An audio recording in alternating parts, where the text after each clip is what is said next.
Yo, if you like this kind of content, go ahead and like and subscribe. And without further ado, I'll get right into the video. Yo, apparently Barack Obama did a live interview. As I have been pissed off at the Democrats a lot recently, I just wanted to watch this and get my opinions out.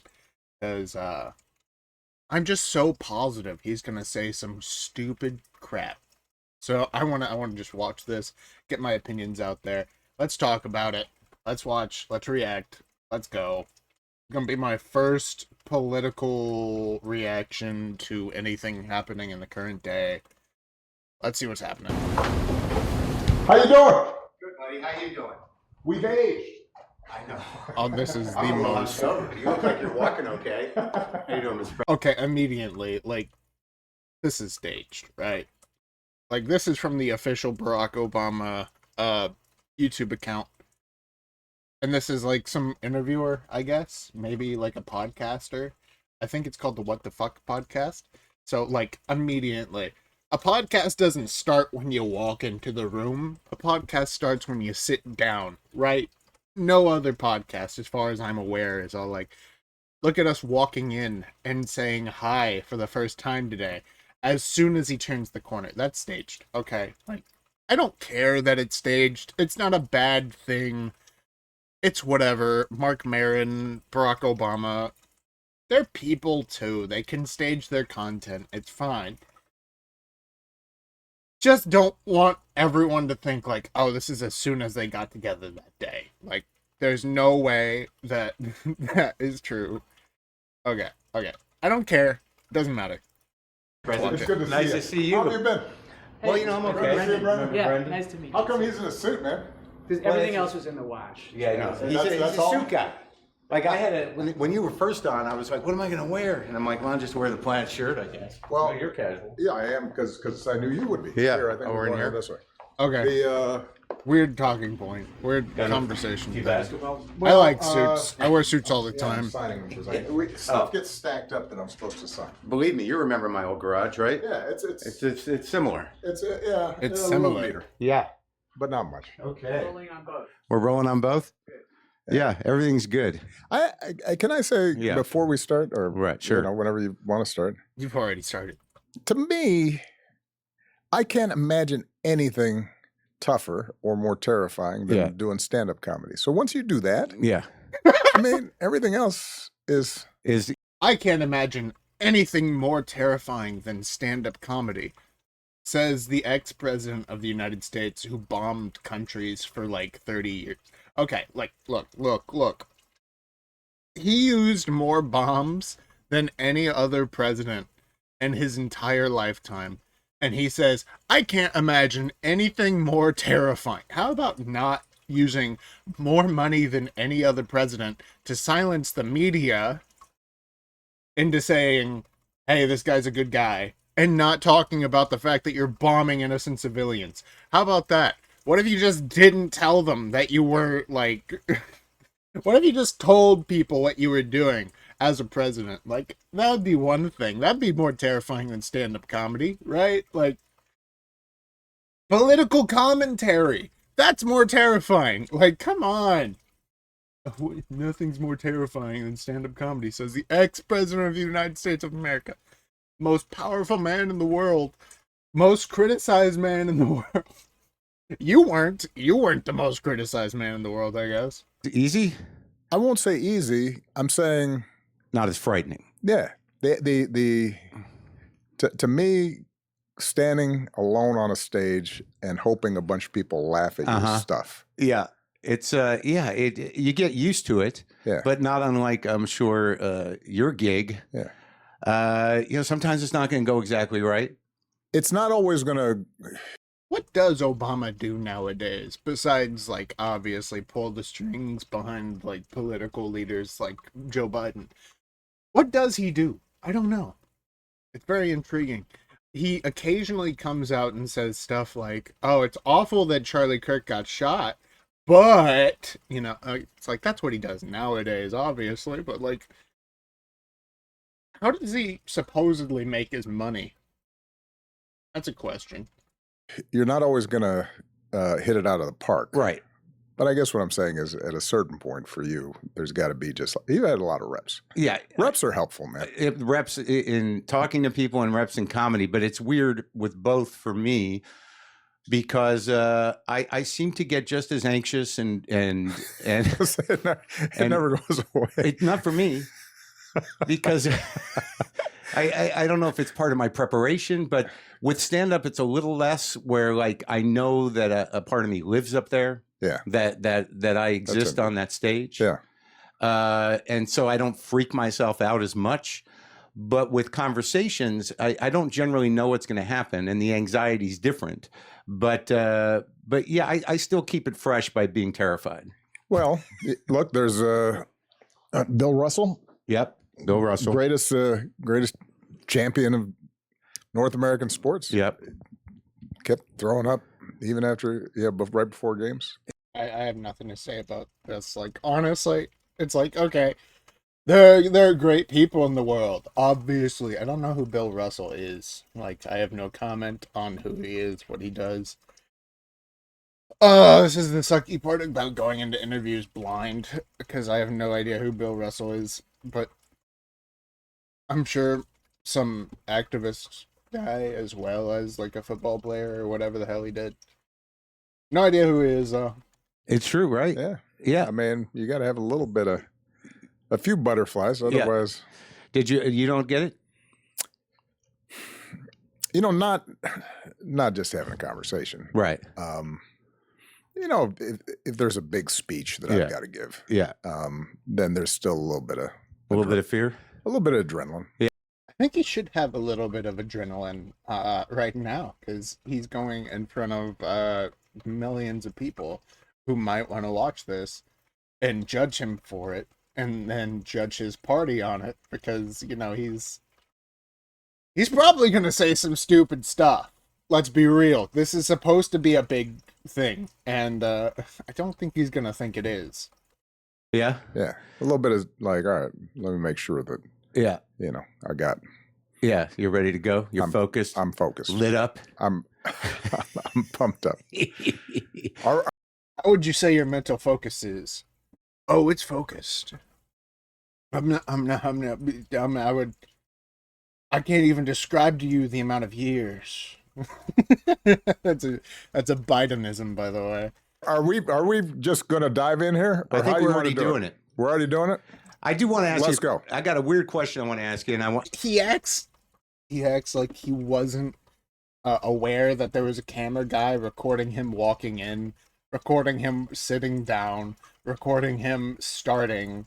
It's like, oh, are we starting yet? It's all like, you've been going for 3 minutes, sir. Come on. I decided to start with this as opposed to end with it. It's kind of business, but it's important for me. It's important for the show. I'm gonna ask you to for your signature on something. Absolutely. What do we got? Well, I'll tell you. Is it a commutation? I can't do that anymore. No, this is I created this pseudo legal document to honor. This is our last episode, and this is something I wrote, and it's honest, but I wanted a witness, and you're here. So to all concerned, this is dated 10/13/25, the date of the last show. I, Mark Maron, hereby formally release Brendan McDonald from the professional responsibility of listening to me talk from now and in perpetuity. That's cute. That's honestly kind of cute. Great ending to a podcast, honestly, is having an ex-president of the United States on your podcast. Like, that would be a pretty successful podcast. I mean, obviously there are podcasts out here nowadays that have, like, the current president of the United States on, the current vice president of the United States on, like Joe Rogan, but, like, that is, like, the father of podcasts. You can't compare podcasts to that. Obviously, this is, like, a really good podcast in some way, shape, or form. Either that or they paid him off somehow. I don't know. But pretty cool that you ended your... You ended your podcast with the ex-president of the United States. Very interesting. Brendan has listened to me talk no less than 10,000 hours over the last 22 years, often several hours in one sitting. That's a lot, even more than I've listened to myself talk. Brendan is free to talk to me socially, but that is entirely up to him. If he chooses to do so, I will be delighted and promise not to abuse the privilege. It has been a life-changing ride on my yammering, and I am forever grateful to Brendan for keeping me at my best. I'm more than happy. I'm going to sign it. You sign it. I will witness it. And this is kind of a commutation. I mean, essentially, Brendan is released. Yes, it's a big day from me. From you. You know, I have a sense that he kind of liked hanging out with you. Yeah, it's been a hell of a partnership. Yeah. I mean, it may be a little Stockholm syndrome. No, he won't let that happen. Yeah, I'm completely aware that I have not had that impact on his brain, because if I did, we'd both be in trouble. He's like the... That is pretty funny. Okay. Barack Obama's laugh is a little annoying, very wheezy, but okay, whatever. better half of... he's protected me. You know, I'll say shit. And it'll go on. I'll record stuff, and in the back of my head, I'll think like, Brendan's he's not gonna leave that in. No, probably not. Yeah, you gotta have. He's like your super ego. That's exactly right, and he's a functioning part of my memory. Yes. Like I don't remember. Like obviously, I remember our conversation, but there's been 1,600 and more, almost 1,700 conversations. That's a lot. So It's how a are lot. you? So tell me how you're feeling. Look, first of all, congratulations. Yeah. Second of all, I'm honored to be on your last show. How are you feeling about this whole thing? Transition. Well, moving on from this thing that has been one of the defining parts of your career in your life. 16 years. Yeah, that's a long time. I mean, I maybe you could help me. I feel Doing something for 16 years is nothing to scoff at, honestly. That's longer than I've been an adult personally. So that's a pretty long time. I can't judge a man for having his passion like that, definitely. I haven't done anything that long. Besides live, obviously. I'm older than 16, but that's quite the accomplishment, I would say. If you're happy with what you do and you make plenty of money, though, I guess it makes sense to keep doing it. feel okay. I feel like I'm sort of ready for the break, but there is sort of a fear there of what do I do now? I mean, I'm busy, right? But not unlike your job. I'm going to compare my job to the presidency now. Is that I think it's pretty similar. Thank you. I've got a lot of people who over the last 16 years have grown to rely on me. Yes. Obama would think it's similar because most of what he did is whatever the hell he wanted and then tell people to shut the fuck up. So that's basically what you're going to be doing as a podcaster, is you're going to be like, I'm going to talk to whoever I want, and then I'm going to tell everyone to be quiet. The difference is on a podcast, the stuff that you don't want to share is going to be stuff in your personal life, while the stuff that Obama didn't want to share was stuff in his presidential life. So kind of different. And you've got a lot of fans just around. Yeah. And in unlikely places. Oh, yeah? Yeah. As in here? Yeah. Yeah. But like, they need something. Right. That there is a feeling of like, how am I going to feel, less alone? How am I going to deal with my mental this or that? And how am I going to find, a way to exist in the world that we're living in? I mean, I'm not offering them solutions, but I am commiserating, and it's comforting. They trust you. Yeah. And they feel as if what you're going through and what they're going through occupies a similar space. Right. And so they don't feel like they're traveling this journey that can be frightening alone sometimes. That's right. And yeah, there's a power in the human voice, you know, that you... He knows a lot about the power in the human voice because it basically got him elected as president. Besides the fact that he was a black man and that won him the black vote, obviously that's not going to win enough to, like, get him the presidency. At that time period, back in 2008, there was already a little bit of a hyper-feminization where women were basically thinking, well, we couldn't be racist and pick a white man over a black man. That would be wrong. So The women also voted for him. So black people and women voted for him, and then a lot of women were still like convincing their men to vote the way the women wanted them to. That basically is dead now. We don't do that as nearly as much anymore. It basically ended with Obama, I think. Maybe Biden helped a little bit with that, but yeah, that at that point we were like secret Trump voters, because that was exactly what happened. As like people who are married, I'm not but I'm single, but that's how I see it. You grow attached to. Yeah. Yeah. So when you left, what did you do for your mental health with the weight of? Well, look, how old are you now? I'm 62. Right. So, you've still got a couple of chapters left. And my theory was, somebody gave me advice right before I was leaving office. And it was, don't rush into what the next thing is. Take a beat. I still want to know what the next thing is. I'm sure he's doing some shady shit. And take some satisfaction looking backwards and saying, you know what?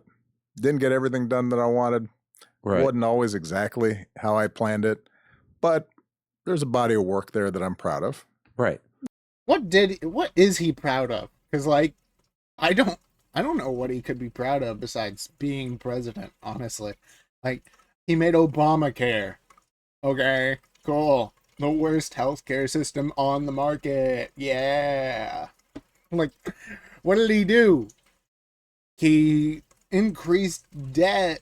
Woo! Yeah. He bombed other countries until they hated us so much that they shouted death to America in the streets. They were doing that before, but still. He didn't help by bombing them so continuously and killing so many civilians. That made us look really bad for a long time. I think people still probably think about that, and they blame us still, even though it was just this guy, and we don't know about it for the most part. Most people don't know that Obama bombed civilians in other countries in the Middle East. We have no idea. Just like we don't know about the Nigerian genocide that's happening to Christians right now. Like, we have no idea what's going on the other side of the world. Why would we? Like, 4,000 a year is the minimum number of Christians dying in Nigeria, and nobody knows. Nobody knows that 4,000 a year at minimum. I think the top was like 16,000 a year, or like 22,000 a year. It's really high. Like, I was like, there's 22,000 people in Nigeria? That's how ungodly unwell I am about knowledge of other countries, especially in, like, Africa. Like, you hear all this stuff about it, and you're all like, there's no way. And you try to do all of the fact-checking you can. You're all like, oh, no. This is awful. This is worse than I could have imagined. And you're like, you couldn't even fathom like this is happening while people are complaining about like 10 to 11 deaths a day in Gaza. Like, couldn't imagine it. Pat yourself on the back for a second. Just be a little brain dead for a while. I've read a bunch of books that had been stacked up. I had a big deficit with my wife and had to kind of work my way out of, right? Yeah. So we went on a lot of trips and hung out and just had nice dinners and slept in.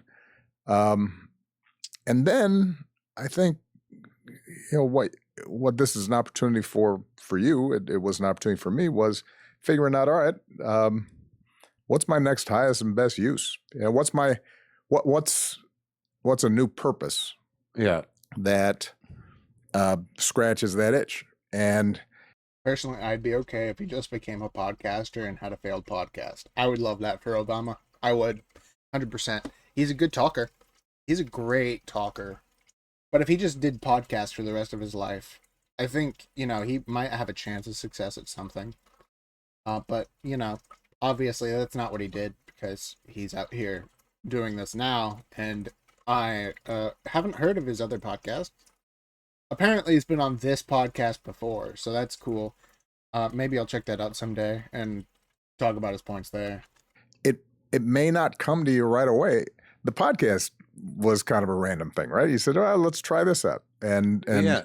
you didn't know it was going to go for 16 years. I assume when you did the first show, No, we didn't know anything. You didn't know anything. You were trying to figure it out, and so, but you probably have an inkling of what you just described about people trusting you connecting, partly because you're willing to be vulnerable in front of people and kind of let them know, what's going on inside your gut. There's a power to that. What's another way of channeling it, right? That may be different than you playing a character in a movie, or Right. or even you doing stand up. But how do you do a podcast? Basically, you go on, you have a good conversation with someone, and you have backup questions just in case. You make sure that they can talk, and that's it. That's what you do. It's really simple. You have a setup. You have all this other stuff. You have cameras where they're pointed in a good way. You have interesting guests. You hope. That's how you do a podcast. What is he asking? What I want to focus on Obama, but this guy is all like, "Look at you, look at you, look at you." It's all like, he's the podcaster. You're the guest. You're supposed to be asking questions. You're not supposed to be all like, you. Stop focusing the blame on this guy, please. I want to hear about you, Obama. That's why you're here. There's something more raw, honest, exposed about. Even the title of the video is "My Conversation with Mark Maron, What the Fuck Podcast." So it's like, it's his conversation with Mark, not Mark on his podcast with you. Come on. What you do when you're just having a conversation and connecting with people. And so I know it's on his channel.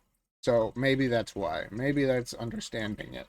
And maybe he's also doing this as like, okay, this is my version of being on his podcast, which, realistically, it's probably smart to do if you were thinking you were going to be slandered. But if you're not going to be slandered, which, let's be real, Barack Obama, if you slander him, you're an idiot. There's so much to say about him that you didn't have to slander him for.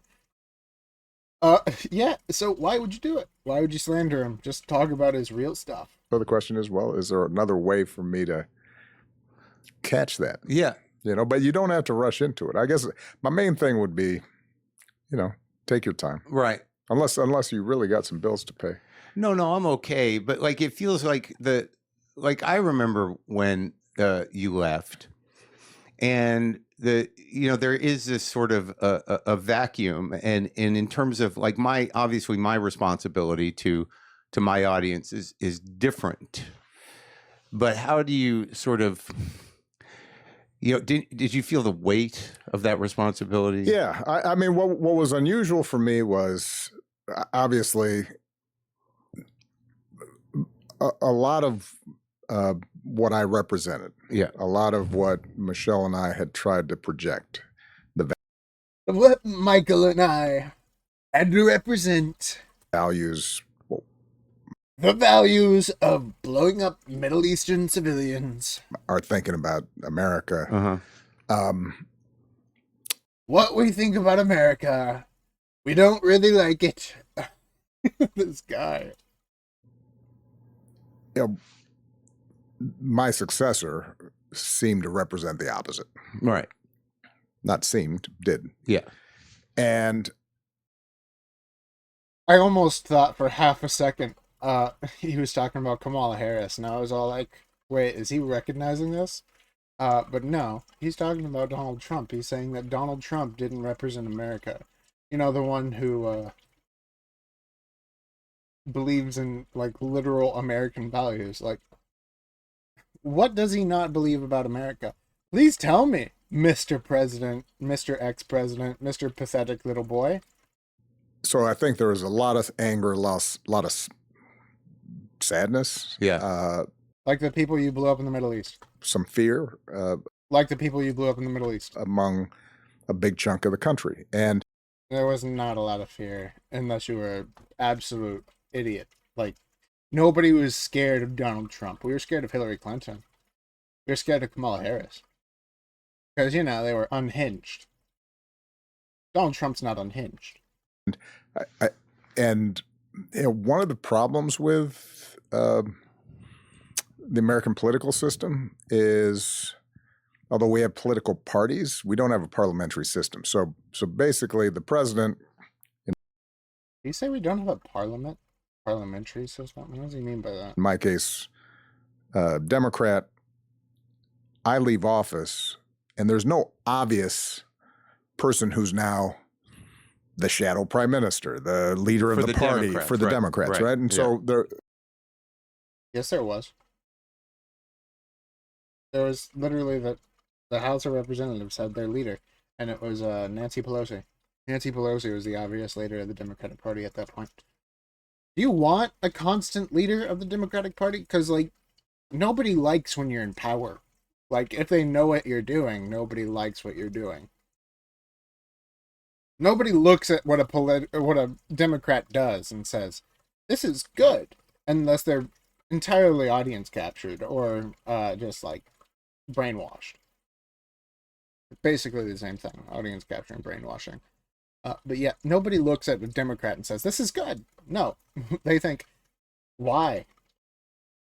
So why would you want a leader at all times? There were a lot of terrific people who were doing good work, but you know, we have this weird situation where you don't have a designated person who's speaking on behalf of the whole party. So you don't want one. I actually found myself drawn back in to. That is kind of what he's doing, realistically, because that's what he does. He takes to Twitter and he talks about, like, what the Democrats should think. Maybe that's what he's doing behind the scenes, because, like, it does make sense, because I've seen him doing so much behind the scenes, like, talking to Joe Biden and talking to President Trump and getting all this stuff, like, really coordinating all this stuff. I bet he's giving talking points to the Democratic Party. I would bet that, with, like, fervent belief, yeah. Day-to-day politics or commentary more than I had wanted to be. Because he says stay angry, while the other people says, I want to punch him in the face, I want to take him behind the schoolyard, I want to, like, oh, well, maybe he'll die, maybe you'll think there's news, oh! You know, like, he says stay angry. So that's at least a little bit better. But the problem is he says stay angry with all this other stuff already in the atmosphere. Like, people are thinking, oh, you're a Nazi. Oh, you're going to do this. But he said that kind of stuff when he was running for president. He said, like, well, there's this Nazi. He only said it, like, twice, as far as I remember. But every Republican candidate in my entire lifetime, and even the ones before my lifetime, have been called a Nazi. Basically since, like, the Nazis. So, it's not a new thing. Barack Obama didn't come up with that. It's just been something that people say, fascist, Nazi. It's the same thing. Like, the people who say Nazi, 70% of them cannot name another fighting force besides the Gestapo. So, literally, every fascist has their regime of not officially political people who are like a fighting force, who are not the military, who are not a branch of the military. They're just like the Gestapo. Every single branch of fascism that's ever existed has this. It's actually, like, in the definition of fascism, you need this. And they're trying to say, like, the Proud Boys are that, but I would say much more likely than Antifa is that, since they literally go out, get orders, and then firebomb ICE, right? So, like, realistically, who's the fascist, if anyone? It's not us. It's not the Republicans. But I wouldn't dare call you a Nazi or a fascist. I wouldn't. You're not a fascist. You may want to be one, but you're not quite there yet. The second term. After in 2017, 2018. And I thought I was going to be able to remove myself more from being out there in public and was going to be able to concentrate on what I really wanted to do, which was coach the next generation of leadership. Sure. Move from player to coach, essentially. And I kept on being asked to comment on news of the day and look at this outrage and why aren't. That's a new one. Asked. I've never heard that. I've heard asked. I've heard axed. I haven't heard asked. I guess that's he's trying to sound formal. Yeah, I mean that's obviously better than axed. Like that's the one word people are all like, why do they say it like that? So obviously he's trying to sound formal still. Very impressive of him. Aren't you out there more and Right. and that kind of thing. And look, that's flattering. Yeah. And it's an indication that you made a connection with people. Sure. But I tried to be a little bit disciplined about recognizing that I'd moved on to a new phase where I did not have formal power. Mm-hmm. I have some, hopefully, moral suasion, He used a lot of his formal power to bomb the Middle East. Let's be clear. some credibility. Yeah. But I didn't have formal power. And so He also used a lot of his formal power to silence the media and pay them off. more than anything, for the long term, what I could do that would be most helpful would be to start promoting up, lifting up, shining a spotlight on those, that next generation of leadership and talent. What he means is shame the Republicans so much that you don't think about the bad stuff that the Democrats do. New voices, because part of what also happens is, as you get older, Michelle and I joke about this. No matter how much you want to pretend otherwise, you're starting to get a little out of touch. You're not completely, plugged into the zeitgeist. And it happens naturally. It just happens. Yeah. I mean, look, Who could have expected transgenders? Who could have expected that, dude? Back in 2008, if you told me, oh yeah, men can become women, I would literally write you off as an insane person. I'd say you probably need to go to a mental institution. But now, like, 20 to 30% of people actually believe men can become women and women can become men. And, like, 70% of people won't deny that they can out loud. my brain doesn't register TikTok Yeah, mine either. the same way that it does my 16-year-old niece. Right. Right? You got to get a guy to do it for you. It's not. I can't register a couple of minute videos that you can swipe through. Yes, you can. You understand it. You know the Chinese Communist Party is using it as an information wing to be able to steal our data. You know that. Not just the technology itself. Yeah. It's that The technology is you swipe on a screen and it shows you a new video. I'm not plugged in. I'm not relating to Yeah. the cultural, stream in the same way that somebody who's 20 or 25 or even 35 is. But that's an interesting. I am in those age ranges, closer to the first two. And I can tell you, I am also not plugged into it, but I understand it entirely.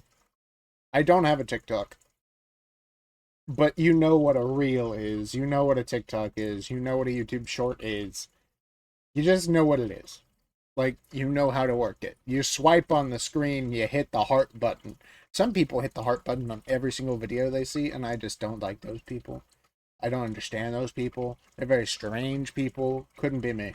Point is that, human connection, TikTok and like when you and He acts like he's not on Twitter. I did the podcast, Yeah. 2015. The landscape was not as glutted. Instagram didn't have the power it does. TikTok, I don't even know if it was around. No, not that I remember. And there was a In 2016, I don't think Twitter had the power it did, but it was close. Like, it was definitely still Democrat run, 100%. I mean, you still had those files that came out that were basically hidden about Trump after his second term.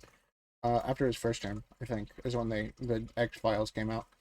A way Twitter of files. making a real connection. And it seems like a lot of these platforms now, like TikTok, is just an inundation of stuff that, like, Yeah, it's a liberal brainwashing machine. like, I know when I talk to you, and I can feel it, and you can hear it, that there's a human connection. Right. And it seems like, that's necessary. Yeah, listen, I've been wrestling with this for a while. People talk about me being the first digital president, and that's true. Obviously, the internet existed before me, but yeah, nobody knows who Mitt Romney is, but everyone knows who Barack Obama is. Everyone's seen the video of Barack Obama singing "Revenge" by Captain Sparkles. Reaper. Oh man, I love that video. I love it. I don't like Obama, but I do like that video. But when I came into office in 2009, Yeah. the smartphone was not yet widely around. Came out in 2003. 2009, it was definitely popularized. I didn't have one until I was 16, but that was much later than that. But still, it was widely around. Like in 2010, I'm pretty sure most people had one. And so the smartphone comes out around 2010.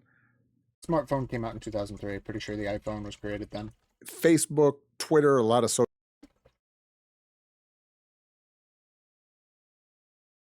Gotta look this up.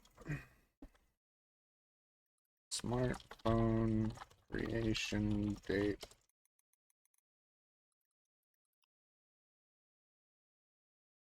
Smartphone was 1992. Okay, first iPhone.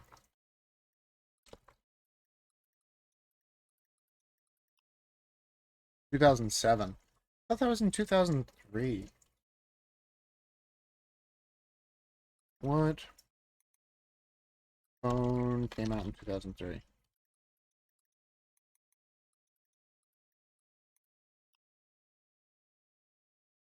No way. That's not the most famous phone that came out in 2003. Okay, maybe it was in 2007. I don't know. Maybe I'm wrong. Where'd my video go?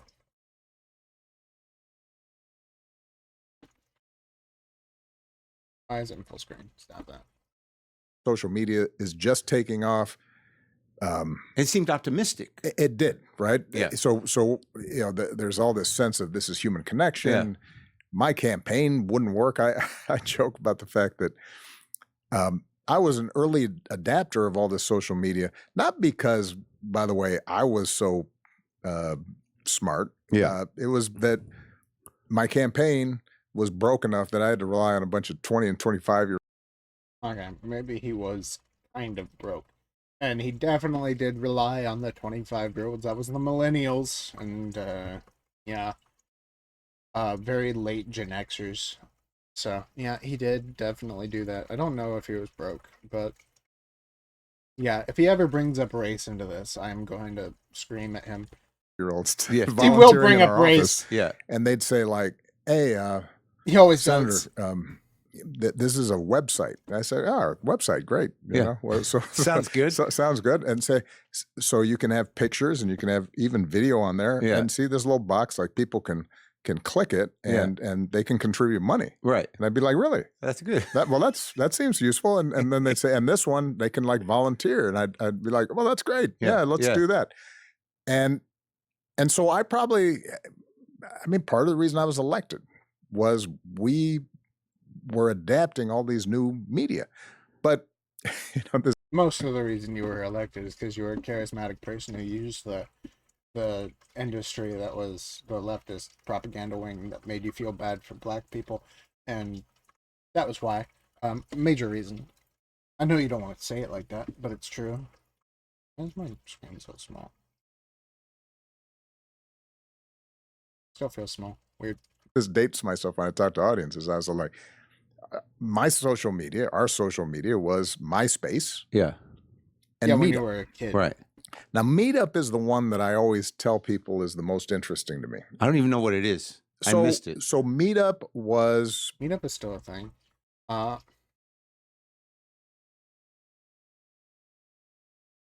Here was Facebook launched. Maybe I'm wrong.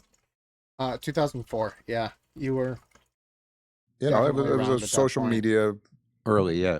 early To be fair, application. Yeah. that was probably when it was a dating And site for college you could students, send but still. basically text over. So let's say there were a bunch of volunteers up in Idaho. Oh, yeah, yeah.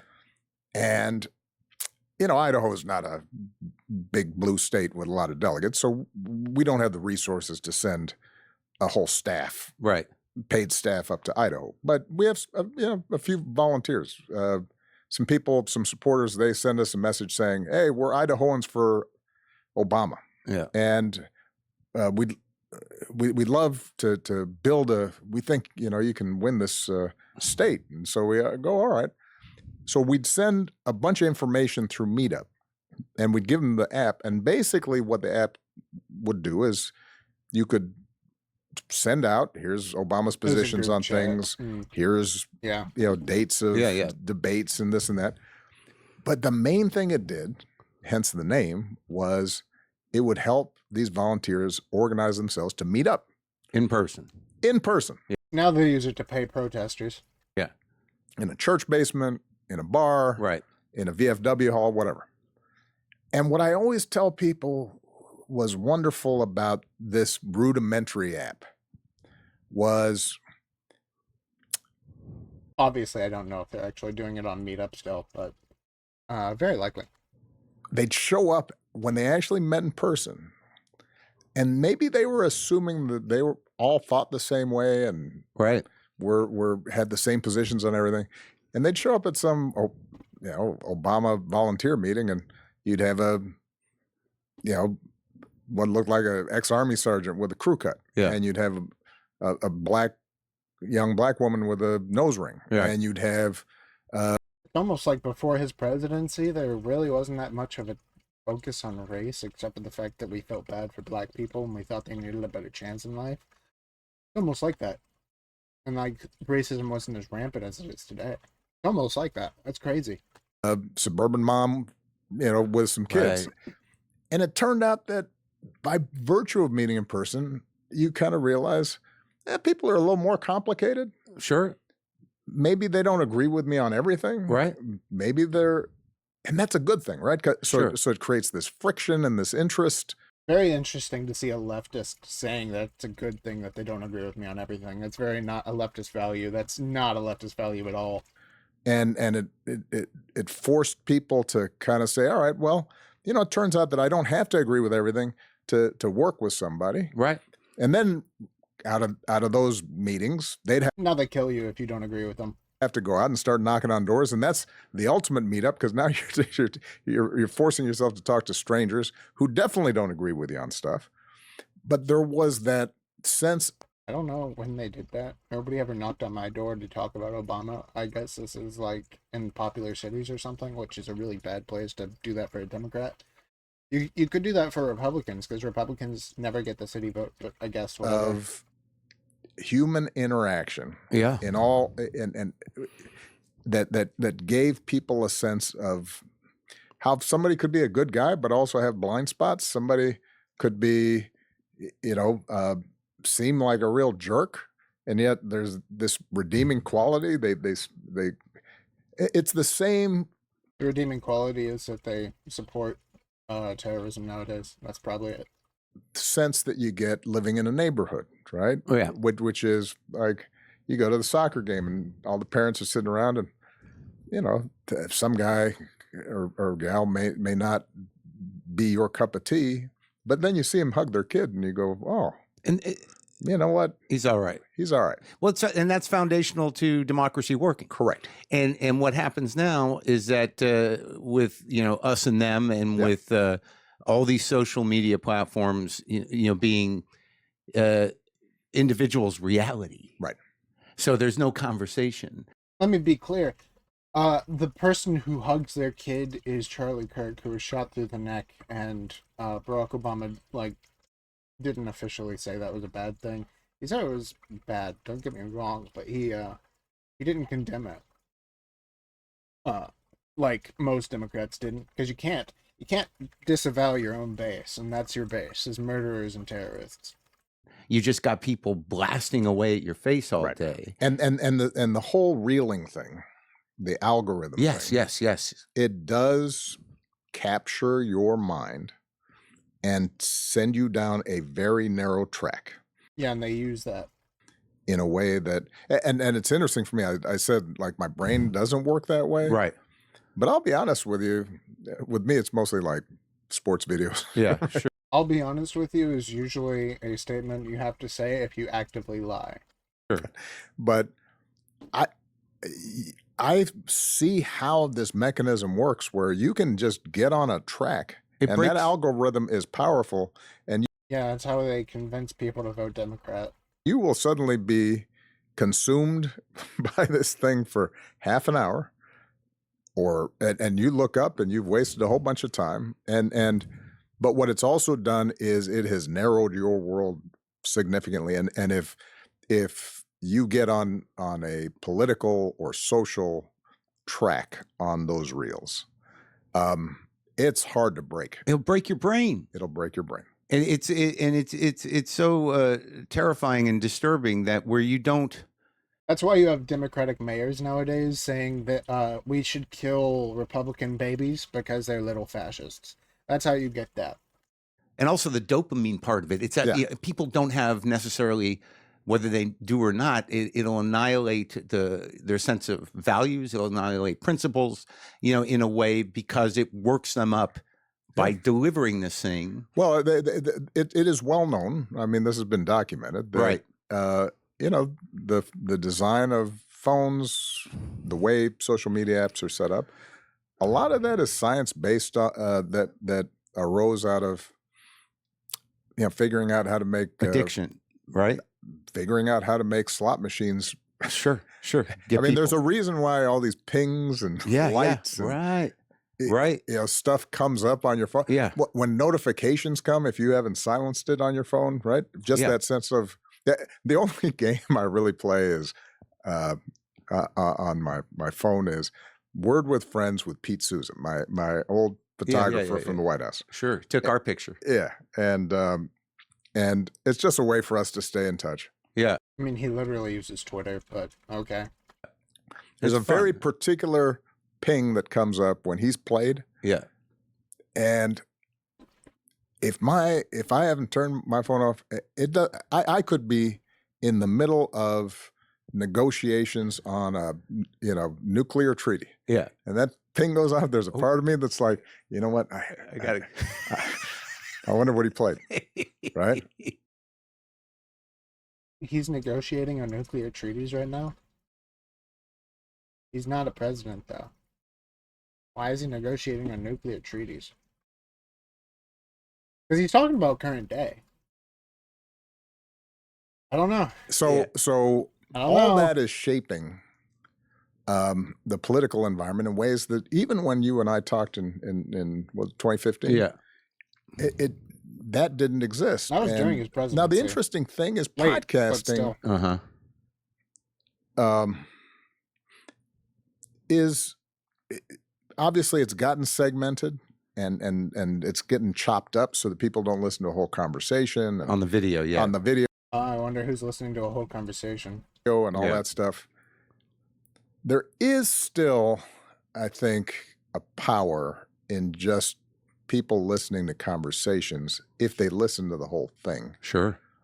Yeah, because you look bad. That I think it does humanize you. Like, you're obviously a human person, but you're like not a good one. Is different. Yeah.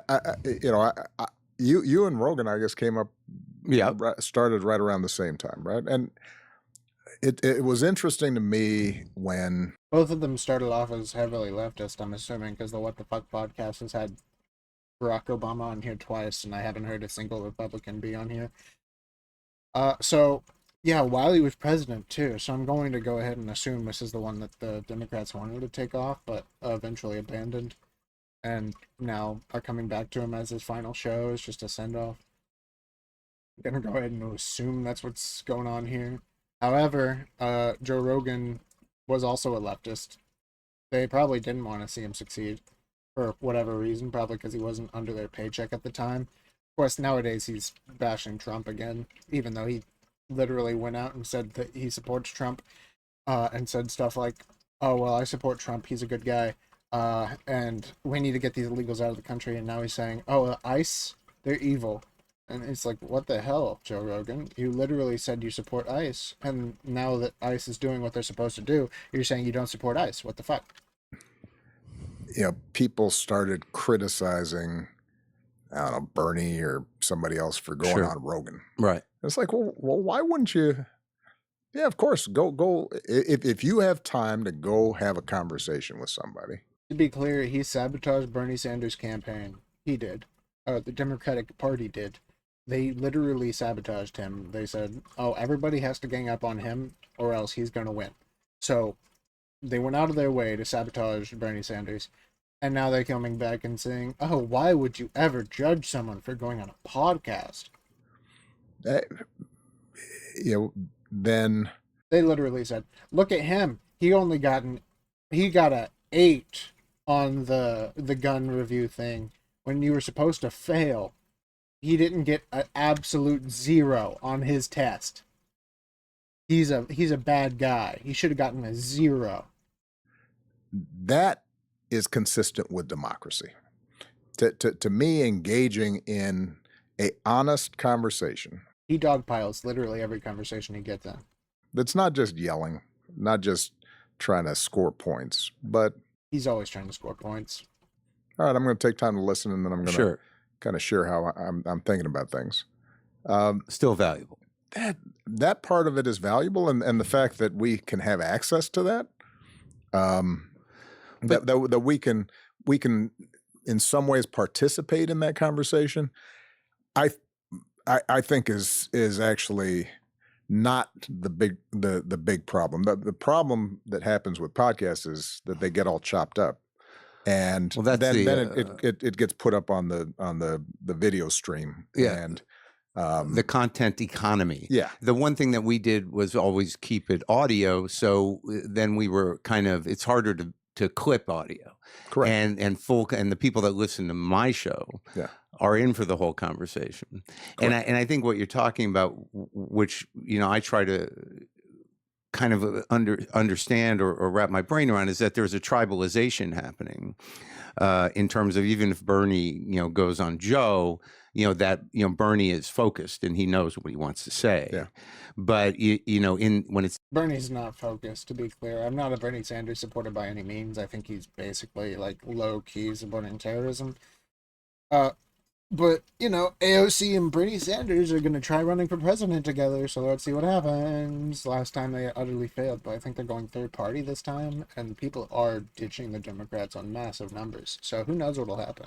taken out of context, or it's solely looked at by a bubble of people, Yes.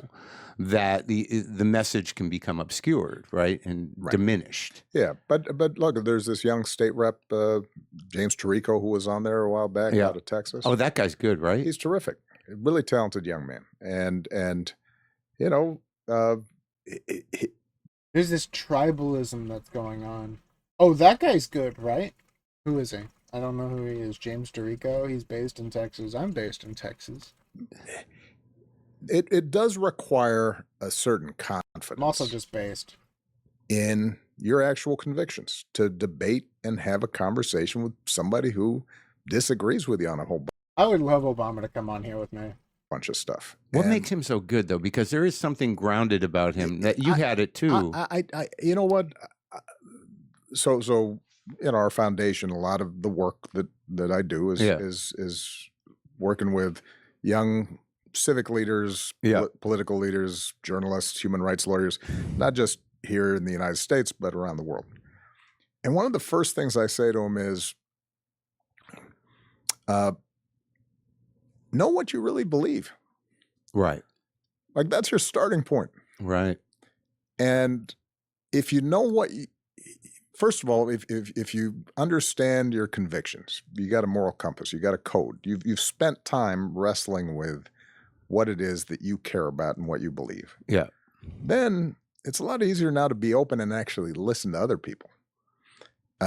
It's a lot easier to focus and listen to other people if you are brainwashed into believing what you believe.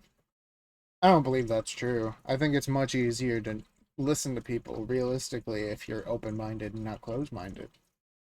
Because, like, if you know what you believe, you're closed-minded. Let's face it. And There's a difference being educated on what you believe and then knowing what you truly believe. Because, like, if you truly believe something, you're not gonna stop believing it realistically. as opposed to constantly trying to beat off anybody who might contradict, Right. your current. Yeah, you don't even have to oppose them. You just don't agree with them. Because why would you want to have to think when you could literally just sit there and say, like, oh, I don't have to think. Why would I think? I can hear what you think. Perspective. And I think a guy like him, his starting point is, let me say what I believe, and it doesn't mean that anybody in public life. And It's great. It's great that you can say what you believe. 100%. I have no idea who this guy is. This is literally just my thought process on the Democratic Party in general and what Obama has started in this nation. and by the way, anybody who's married, anybody who's in a relationship,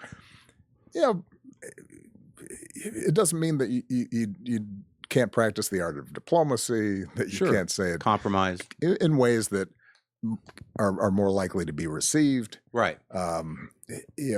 But it I think It doesn't mean that you can't start with diplomacy, but it's like, oh, okay. So you don't think we should start with diplomacy because you said, but I think. Okay, but you think what? now more than ever, Now more than ever, talking about the times where Charlie Kirk was murdered. This is literally 33 days after Charlie Kirk was murdered. Okay. So, after your side has killed one of our people that literally just went out there and talked to people. people long for. People And- long and for. The word authenticity gets overused, I think. What people long for is some core integrity. Core integrity. Seems You literally killed the guy with core integrity. You guys killed him. absent. Just a sense that, the person seems to walk the walk, doesn't just talk the talk. Charlie Kirk walked the walk. Charlie Kirk walked the walk, dude. Charlie Kirk was the example that the nation needed. And you killed him. I'm so tired of the Democrats. I really am. I can't. Well, there's a vulnerability to that. Yes. And there's Yeah, a you get shot through the vulnerability fucking to, neck. having that integrity and having those principles where if you're going to do it, straight, Yeah. that, you have to leave yourself open to what's going to come back at you and still Like a stand bullet. strong. Correct. And sometimes it's going to be uncomfortable and painful. Like a bullet. Yeah. And I think that Nobody kills people on your side. The only people who kill people on your side is your side. Crazy. So, yeah, when you say, oh, you got to stand up for what you believe in, what you really mean is we have to kill everyone else that doesn't believe what we do. Because that's what you support. That's what your side does. You can't denounce those people because that would be awful. that's there's been a lot of post-mortem about Democrats and progressives. Post-mortem. Yeah. I saw Because you killed people. your stand-up where you said, We, somehow we figured out how to be so annoying. we annoyed the average American into fascism. Yeah. Yeah, you literally annoyed the people so much when you killed Charlie Kirk. I cried for like 7 days straight. Like every day I would cry. I'm not a crier. I don't cry. When Charlie Kirk died, I cried for 7 fucking days, dude. A whole week after Charlie Kirk died. So yeah, I'm annoyed. And if you want to call me a fascist, at this point,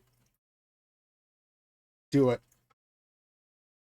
You know what? I hope you guys think I'm a fascist because I stand up for the same things that you thought Charlie Kirk did. I'm even more radical than Charlie Kirk was. I'll wear this cross on my neck, and it won't come off until my head does. Jesus Christ is Lord.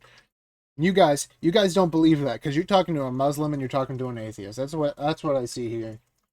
Some fucking bullshit. Okay? That's who these people are. They're Satanists. They're laughing, saying, "Oh, fascists. They're fascists." After 33 days. 33 days after killing someone. Barely a month has passed. Yeah. And they're laughing. They think it's hilarious. Which cracked me up because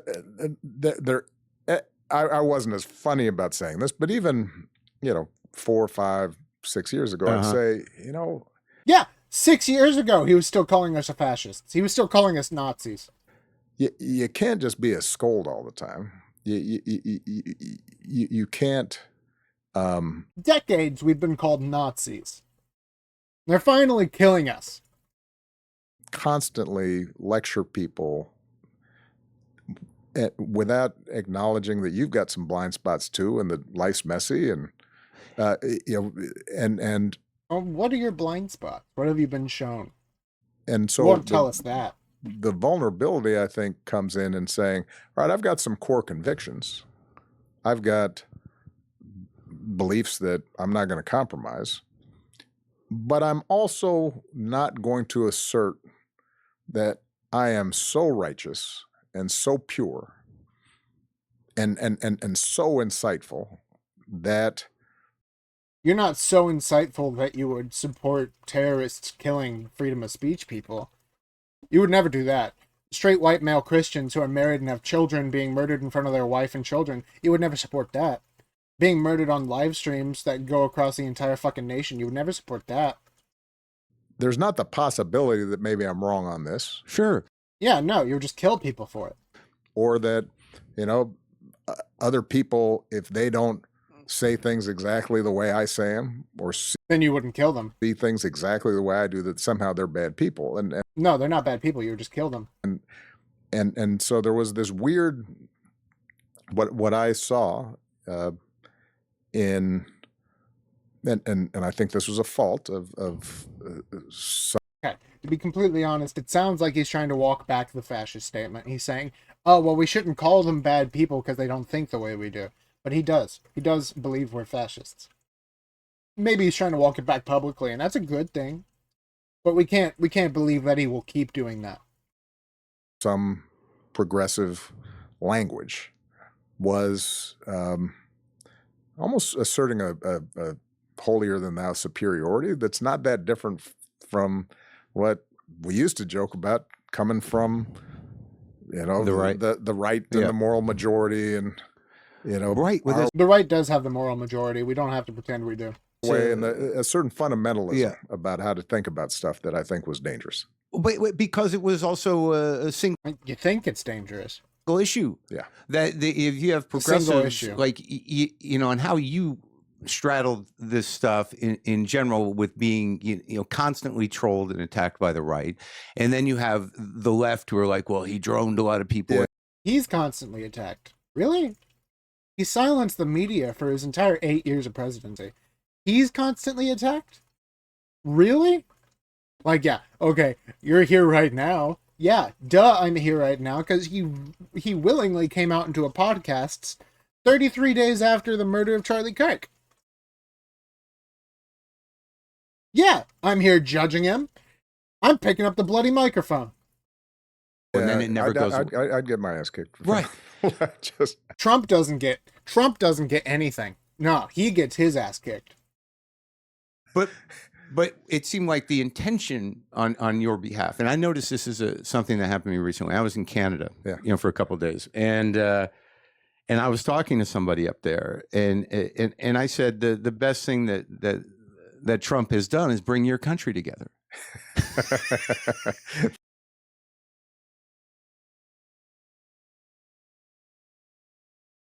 What?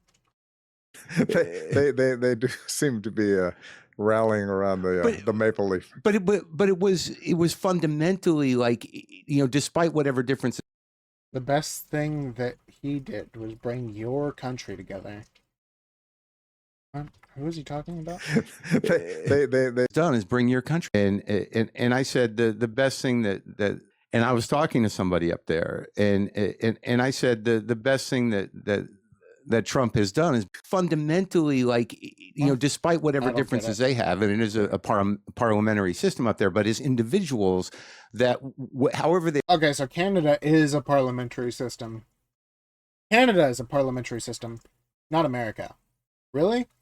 They were leaning culturally right or left, that when the bullying started and the tariffs started and the threats started, they were able to go down to their core beliefs of what their country meant. Yes. And what it meant to them. Correct. And how. Okay, just so we're clear, Canada is being taken over by immigrants. Canada has fallen. Canada is no longer a real place. He's talking about, the maple leaf, the people up there. He's talking about Canada. They haven't said Canada for some reason because they don't care about it. But Canada's fallen. Canada is literally being abused by the migrants they've let in. There's trash flooding the streets. There's rapes happening among the people at levels that they've never seen before. They won't prosecute the criminals. Like, during Obama's term, I'm pretty sure that they arrested someone for singing Kung Fu Fighting. This hasn't changed. This isn't a different world. This has been a slow march towards totalitarian left-wing values that wants to erase white people. Okay, like, this is exactly what's been going on for the past 20 years. They don't want to call it that. Because why would they? That would be bad for them. But let's be real. This is not, this is not something new. It's not something old. This is the same thing we've seen the entire fucking time. How they were, going to come together and rebuild from the inside. Right. So we don't have to deal with this. Yeah. They're still building the same machine. They're not rebuilding anything. But it struck me as to well, how are, and I know the answer to some level, how are we not capable of it? How is it that most people don't understand the civic responsibility or the civic structure of? Because we see it in other countries, and these other countries are falling apart. They're being raped. They're being murdered en masse. You see, why don't you see that? We do. We do see that. They have truckers that are literally trying to refuse just driving their trucks, and you call them terrorists. Meanwhile, the only people we call terrorists are actively firebombing ICE facilities, okay? So, no, it's a different fucking world up there. How this country is supposed to work outside of the people that are shamelessly against it. How are we not seeing how the country's supposed to work? Don't you know that if you're a Republican and you protest, you're supposed to be labeled as a terrorist immediately? Like on January 6th, where 2 people died and they were both protesters and not a single police officer died except for no one? Except for the Black Lives Matter protests that happened that same time, which weren't talked about nearly as much on the media and called peaceful protests, when the walk around the Capitol building was called an insurrection, and then 200 plus literal Antifa agents and CIA agents that were Democratic in nature were also there inciting violence, but no violence really occurred except for the few people at the front of the line who got murdered by police officers. Right, those people? That's what we're not seeing? That's what we're supposed to be doing, right? Yeah, look, I mean, I think the way I describe it, America has always had warring. To be clear, if he does not say, you're wrong, the things you're saying is wrong, Barack Obama supports Antifa. Barack Obama supports what they did on January 6th. We already know he does. But he still does, even after his side killed one of ours. And our side made vigils, and their side defaced those vigils. Their side bombed places, like in California, Southern California, the pro-life facility that was bombed. Like the fire bombings that's happened all across the nation. They bombed an Ice Cube car. The singer, Ice Cube, because they thought it was an ICE facility vehicle. There's no excuse. Narratives. I mean, a lot of American history is a war of ideas. Right. And you know, I gave a speech, probably the speech that is closest to my heart that I gave throughout my presidency was the speech I gave on the 50th anniversary of Selma, the March on Selma over the Edmund Pettus Bridge.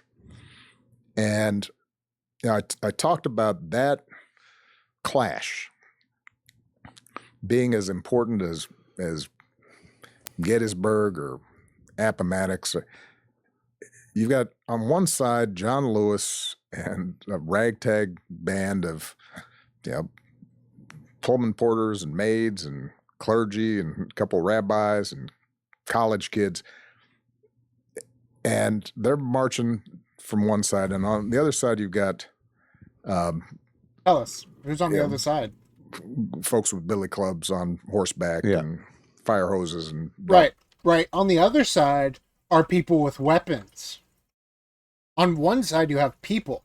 On the other side you have people with weapons, and the people with weapons are your enemy. Dogs and all that. And what John Lewis represented was the narrative that says we the people means just what it says. That we hold these truths to be self-evident, that all men are created equal. And you don't believe that. On the other side was the fact of slavery and conquest and hierarchy and domination. Right, on the other side, they're slavers. They're dominant. You have to be careful of them. They have weapons. And if you didn't have property, you didn't vote, and women weren't involved. And that was always part of America too. Right. And the question has always been, to be clear, he thinks that if you think women shouldn't vote, then you're as bad as a slave driver. You might as well be enslaving people. Which, very interesting. Because maybe he's right. Maybe he's right, you know? Can we pull off this experiment in which people are showing up from all over the place? They're not tied together by blood. They don't necessarily worship God in the same way or worship God. Yeah, because you're a Muslim. God at all. They speak different languages. They have all these weird foods. They show up with these odd customs. And some of them were dragged here in chains, and some of them had their land taken from them and their culture destroyed. And out of all that, can we create a shared creed? Right. That not with people who burn the United States flag, not with people who firebomb ICE facilities, not with people who murder Charlie Kirk, not with them. We cannot make a shared creed with them. We have a shared creed. We have several shared creeds. They're American songs. Oh, beautiful, oh, gracious skies, from sea to shining sea. Pledge of Allegiance. You know, we have Francis Scott Key. We have all these beautiful singers, all these wonderful songs that your side has buried and said, well, we shouldn't sing them in school.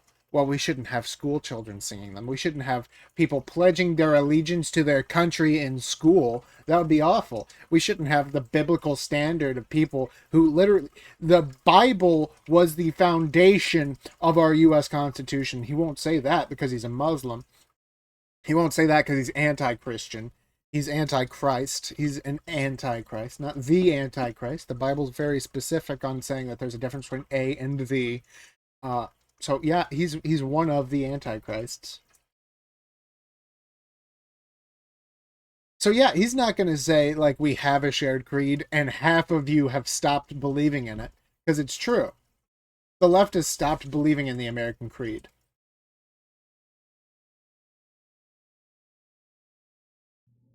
Allows us to live peacefully together and get stuff done. And on the other side, there has always been the idea that no, we the people means something very particular. Yeah. It At does. each United States stage, American citizens. and look, this led to ultimately Civil War, but even after Civil War, you got Jim Crow and Reconstruction. To be clear, nobody ever expected like Muslims to be a part of the American people. As soon as the United States was a thing, we had ships going over to Muslim majority nations. And like on these wooden ships, we were being captured and enslaved. Americans. And we asked, hey, we weren't like a part of the Crusades or anything. Why are you enslaving our people? Why are you attacking our boats? And the Muslims gave the response, the Quran says we can, so we're going to murder and rape your people. Just like today in Gaza, where they had thousands of hostages and they returned 13. All of them were male. 50-50 were female and male whenever they abducted them. All of them were male when they returned. You know what happened to the women? They were raped to death. They raped women to death over there. And now we have this guy who claims he's not a Muslim, but really is, very obviously. And now he's saying, well, we need a creed for all people. And the fact of the matter is, the American Constitution is made for Americans. And they don't believe that. That's why the government's shut down right now. So then illegal immigrants can get their health care.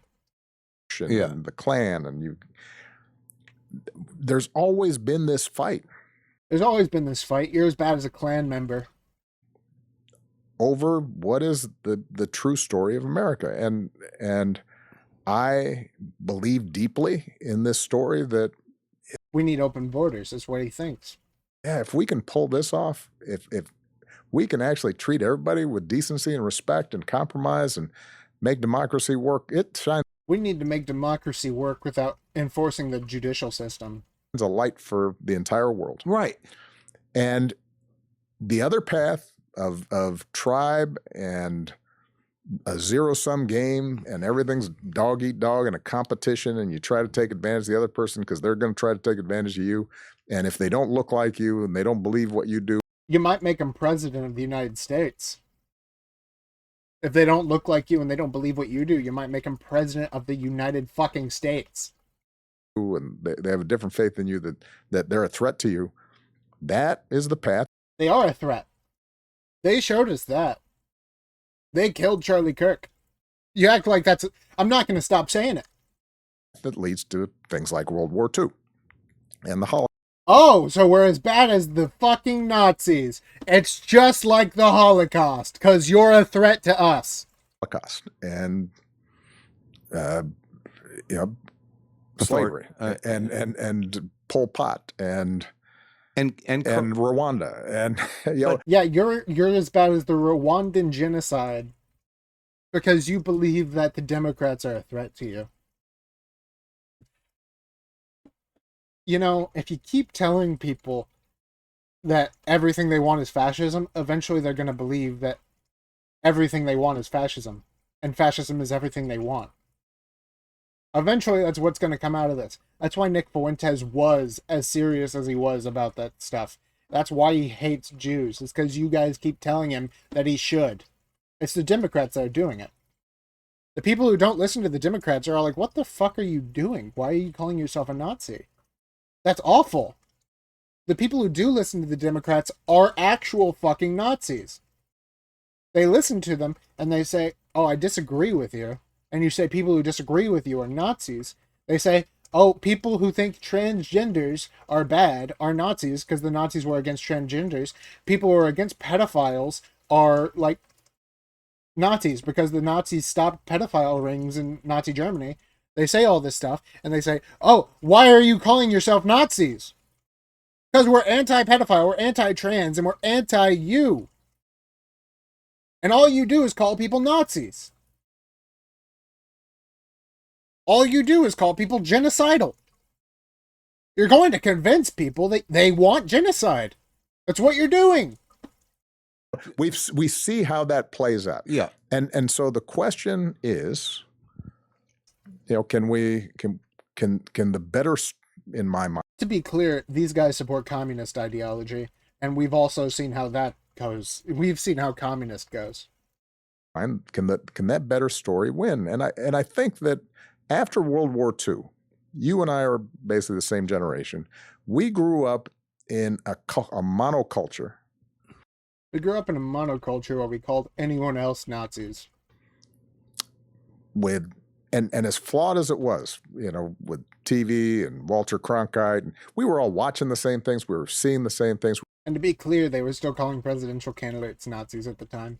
we were listening to the same things. There were groups that weren't represented. Like the communists.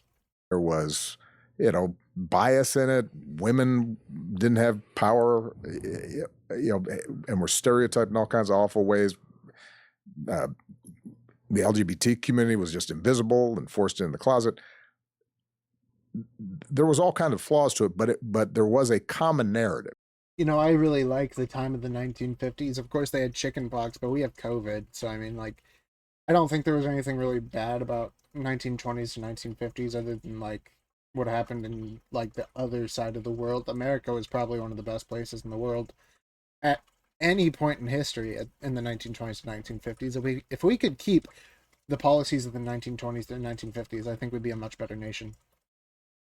Just factually. That said, yeah, we can all pledge allegiance to the flag. Oh, can we? Can we, dude? Really? You've never said anything about not doing that? You've never said anything about that's weird. Your side doesn't do that? Really? We can all, pray to God. Feel pray to God that we can all pray to God. Full-fledged, true, blooded Americans. Can we? Because we believe in these ideals, and you believe what in you're burning the seeing flag right now is a reassertion of this idea of nope.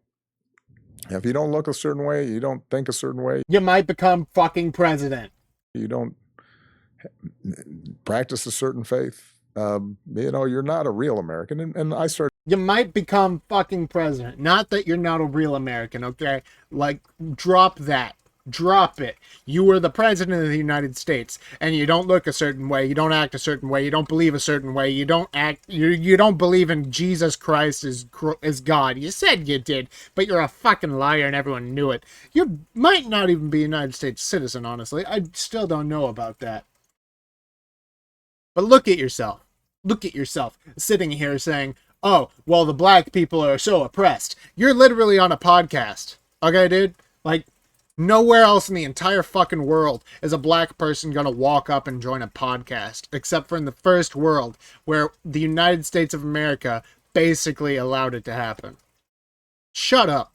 Hard to see this during that's what birtherism was about, right? Yeah. That's what, when Sarah Palin was talking about real Americans versus, right, I guess, the unreal Americans. It was that was already boiling over. And I say all that because just so we're clear, I have no idea what unbornerism is. It was probably before my time. However, the people who he thinks are real Americans now are illegal immigrants that don't have United States paperwork. Think that I think the vast majority of Americans, I think still believe in that creed, that sense of unity, that sense of a shared narrative. But it's not reinforced a lot in the media. I wonder if anyone stopped it from being enforced in the media. I wonder. Really. I do. If somebody, maybe said, oh, it's good to not stand for the Pledge of Allegiance. It's good to take the Pledge of Allegiance out of school. It's good to stop prayers in school. I wonder if someone stopped that. I wonder. And that's where we get back to this whole issue of social media. You don't hear that sense of what we have in common, except during the Super Bowl and a couple other, maybe. Yeah. And you still kneel when that happens. You still want it gone there. And in hockey tournaments, you cheer whenever Canadians boo at us. You say, oh, well, that's their freedom of speech. They should boo when the American Pledge of Allegiance is played. During the Olympics, a right? sense of unity, a sense of like people helping each other. Like I believe that what you're talking about, politically in terms of what we spoke about earlier, that people are different and some may have different beliefs, but there was a compromise that could be met, and that tolerance in and of itself is conditional to democracy working. Forbearance, I think, is the formal term that political science uses. You have to put up with folks. That's right. As long as they're not actively hurting you. Right. As long as they're not supporting people shooting through your people's neck, You've got to put up with them. And you can battle them, and ultimately it gets sorted. You can battle. Just to be clear, whenever Donald Trump was on stage in 2016 or 2020, I forget which year, and he said, you have to fight peacefully. This guy says, you can battle.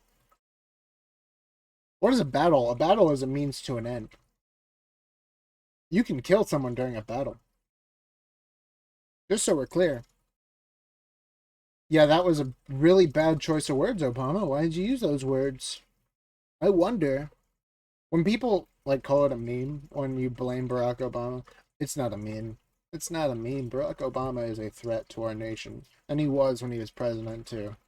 Sorted out in politics, and the winners get to move their agenda forward, and the losers lick their wounds and come back later. Yeah, lick your wounds, he says after Charlie Kirk died. Yeah. But there's always that sense of, but we're not going to call each other vermin. Right. We're not going to call you vermin. We'll call you Nazis. And we're not going to try to crush you if you lose. That's right. But we're not going to target you. But the brains, except with the scope of a rifle, have been, broken, through exploiting grievance and anger. Oh, it's been exposed to grievance and anger. Oh, I'm done with this hatred. Oh, who says that?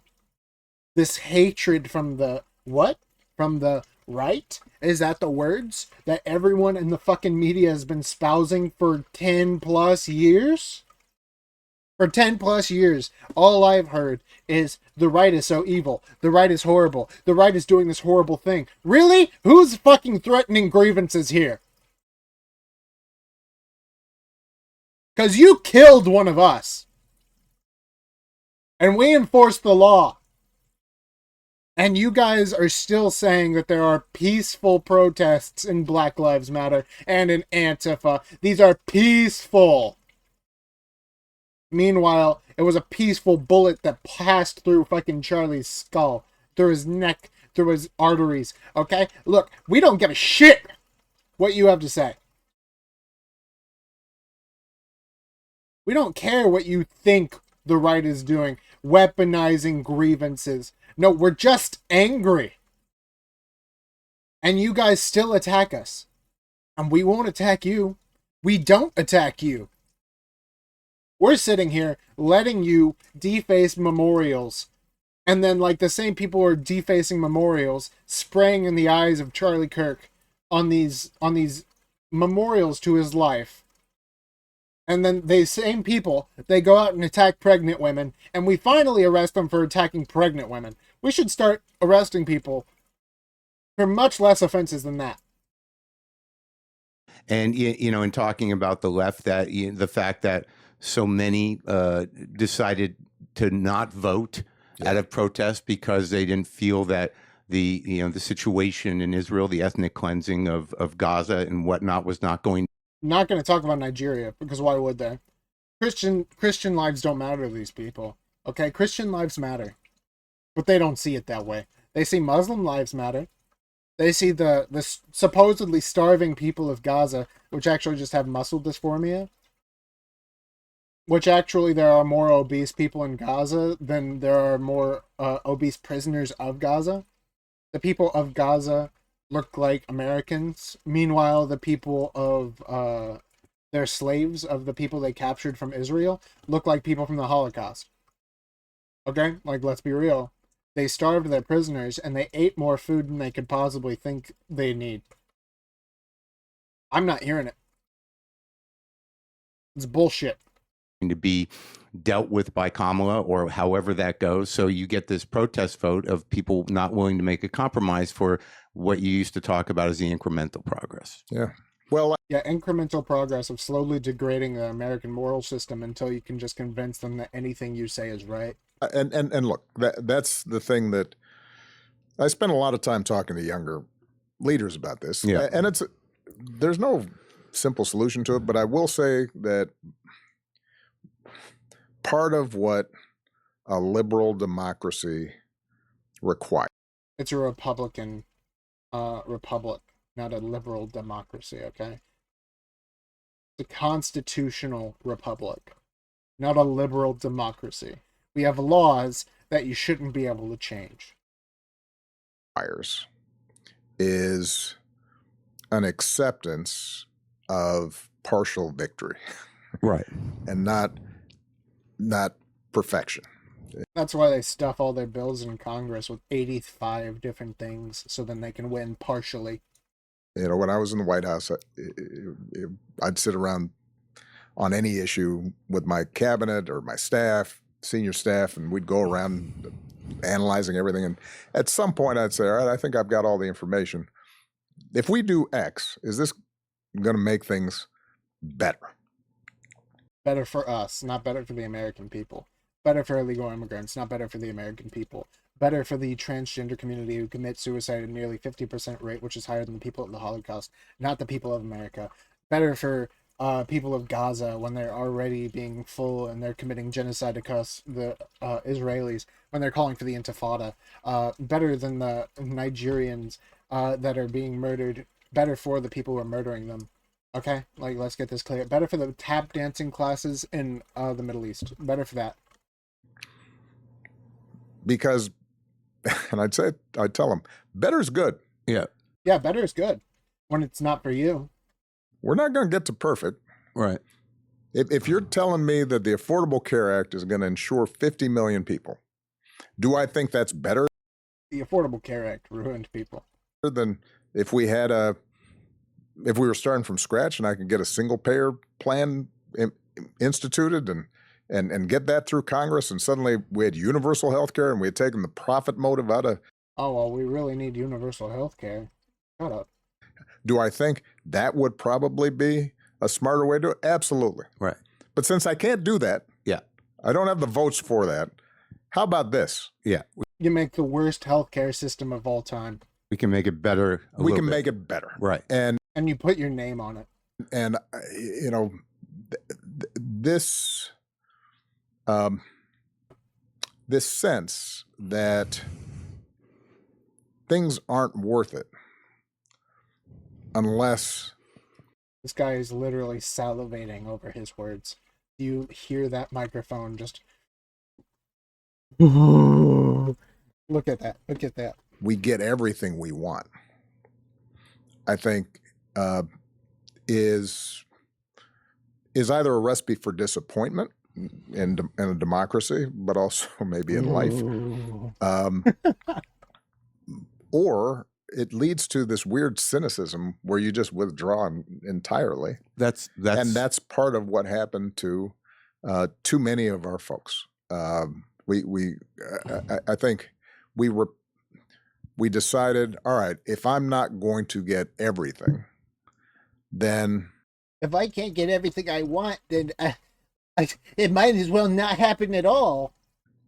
that justifies doing nothing. It's interesting. I had a conversation with Malia, my daughter. yeah. It was probably 3-4 years.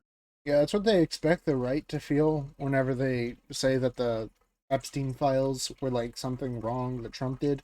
Yeah, Trump fucked up on the Epstein files. I absolutely hate that we didn't get the Epstein files. I think we need to go find every satanic pedophile in the United States legal system and every single option of government, even outside of government, billionaires, trillionaires, millionaires, thousandaires, 100,000aires, tens of thousandaires.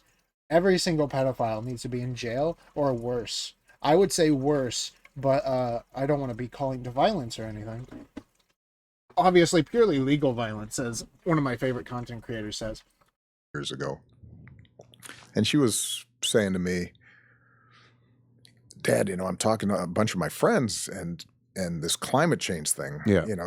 everybody just feels like it's hopeless now. It's because it's not real, and you keep moving the goalpost. It looks like, we just keep on throwing this crud into the air. People aren't listening to science. We keep breathing, and we keep we're letting gonna blow cows through these fart. targets that the scientists tell us, if we don't keep it at 2% Celsius increase, But don't tell we're going to China. have these catastrophes, and it doesn't seem like there's any chance for us to do it. So a bunch of my friends. Let's be clear, the world is ending according to these people. The world will actually end. Like, the world is going to end according to these people. But what's really important is that we don't upset China, because China's the ones doing 99% of the problem. India's doing 99% of the problem. China, India, all these like Eastern Asian countries, they are the problem. If you're looking at purely what these guys believe is causing climate change. But we shouldn't talk to them. We should talk to our people, and we should make plastic straws. Except for the glue in the plastic straws is more dangerous for the environment than plastic straws. The paper straws are more dangerous for the environment than the plastic straws because the glue that's used to hold them together. And not to mention, paper straws just suck. Friends now say, what's the point? Right. Like, it's too late. So what should I tell them? And I said, well, you know what? It's true that we probably will blow through this target. It's true that the world is probably going to end because your opponents won't let it not end. What do you do? What do you do when your opponents are going to cause the end of the world? Well, killing them might be a good start. Let's be real. It's what he's saying is like, your enemies aren't going to let you save the world. What do you do when someone won't let you prevent Armageddon?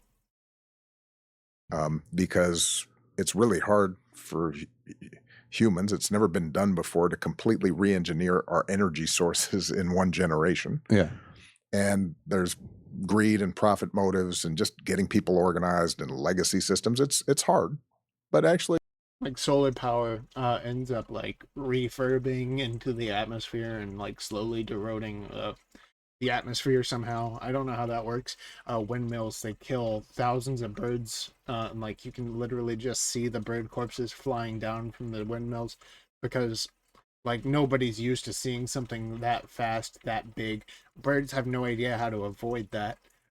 You have the hydropower, which kills millions of fish per day. You have all these other things, like there's obviously no good solution. But we should start using them anyway, even though we know that they're damaging the environment too. Why not? we're making some progress. I said, if we're able to stop the increase at 2.5 instead of 3, there'll still be a lot of disruptions and flooding and drought and wildfires, and some bad stuff will happen. But you know what? That half a centigrade difference, that could be that could make a difference in a billion people's lives. Right. Totally. So I told her, I said, you tell your friends, well, that's worth working for. Yeah. It doesn't mean that we won't have some really serious problems Why not just use nuclear energy? because of climate change. But that's the reality. But that's the reality. But you know what? That 0.5%. That's your fiction, to be clear. Like, there's no obvious answer that climate change is real, in my opinion. I think these guys are full of shit. Difference that could be in entire coastal villages. Sure. It could be You could save the lives of coastal villages if you just prevent people from voting against you. You could save lives. If only you could prevent them from doing what they want.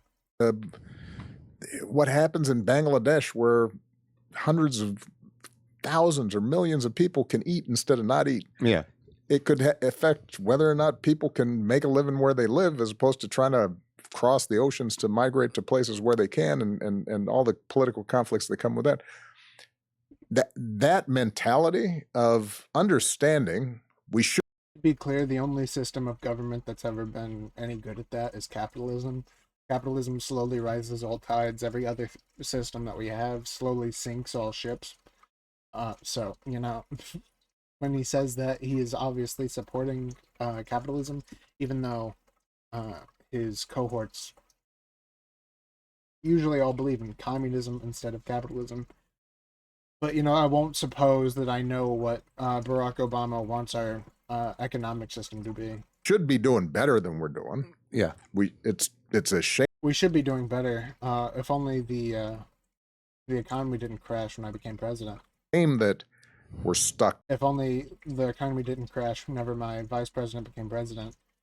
with this crazy, short-sighted approach to climate.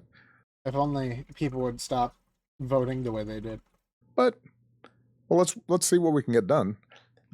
That, I think, is the mentality that all of us have to carry with us. Well, I think what you were talking about cynicism and disengagement is now there's a level of fear. Yeah. That is real. Right. And justified. Totally. Yeah. You should be scared. You should be angry. Who weaponizes emotions again?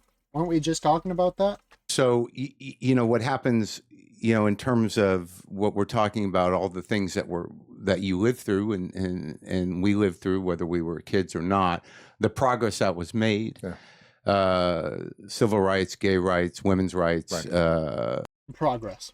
They call that progress. I call it not progress, personally. Maybe women's rights had a place.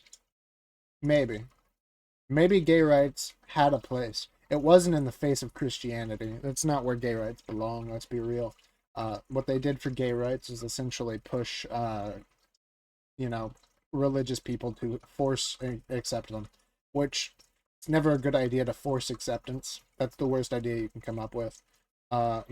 Civil rights, I guess black people got what they deserved. I'm actually standing with Charlie Kirk when I say I think that they did it in a really bad way, because now they're using that to say that there shouldn't be any discrimination in sports. So yeah, the wording was a little off. I think they should have changed the wording in the civil rights movement. But, why not? Let's let men into women's sports and just murder them. That's what's happening anyway.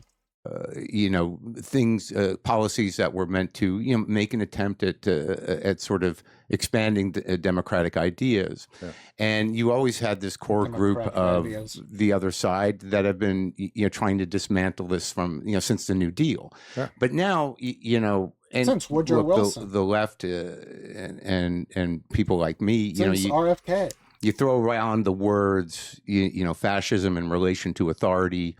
Just since the Nazis. Right. And you talk about authoritarianism as if it's something that happens everywhere else. And I think right now you have a lot of people who are still locked into this like it could never happen here. But at some point, don't we have to wake up and say, it's happening? It's happening. So now you have to wake up.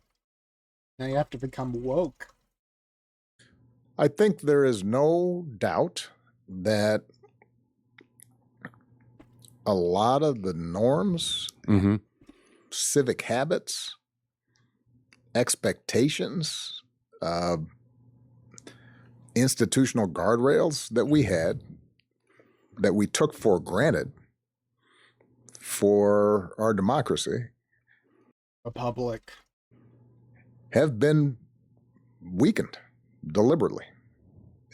I don't think they're destroyed, but I think they have been damaged. And yeah, people who say things like we need to get rid of guns and human lives don't matter if they're within another human, and people who say things like all these horrible things and demonic things may have destroyed some guardrails that were enshrined in the United States Constitution. And they've been systematic about it. When I used to travel around the world, this is back when democracy promotion was still bipartisan, right? Yeah. George Bush was for it. Bill Clinton was for it. Yeah. I was for it. Yeah, Bill Clinton. I'm sure he was very close with Bill Clinton, considering the dress painting in someone's house. Uh, Marco Rubio apparently was for it, right? So it wasn't controversial for me to go to other countries and say, you know what, it's a good idea for militaries to be under civilian control. It's a good idea for militaries to be under civilian control. Meanwhile, he was literally killing civilians with his military. You know, Yeah. because when you have military, Also, militaries under civilian control is literally a fascist ideology. that can direct force against It's called a paramilitary. their own people, that is inherently corrupting. He is literally talking about a paramilitary fighting back the government.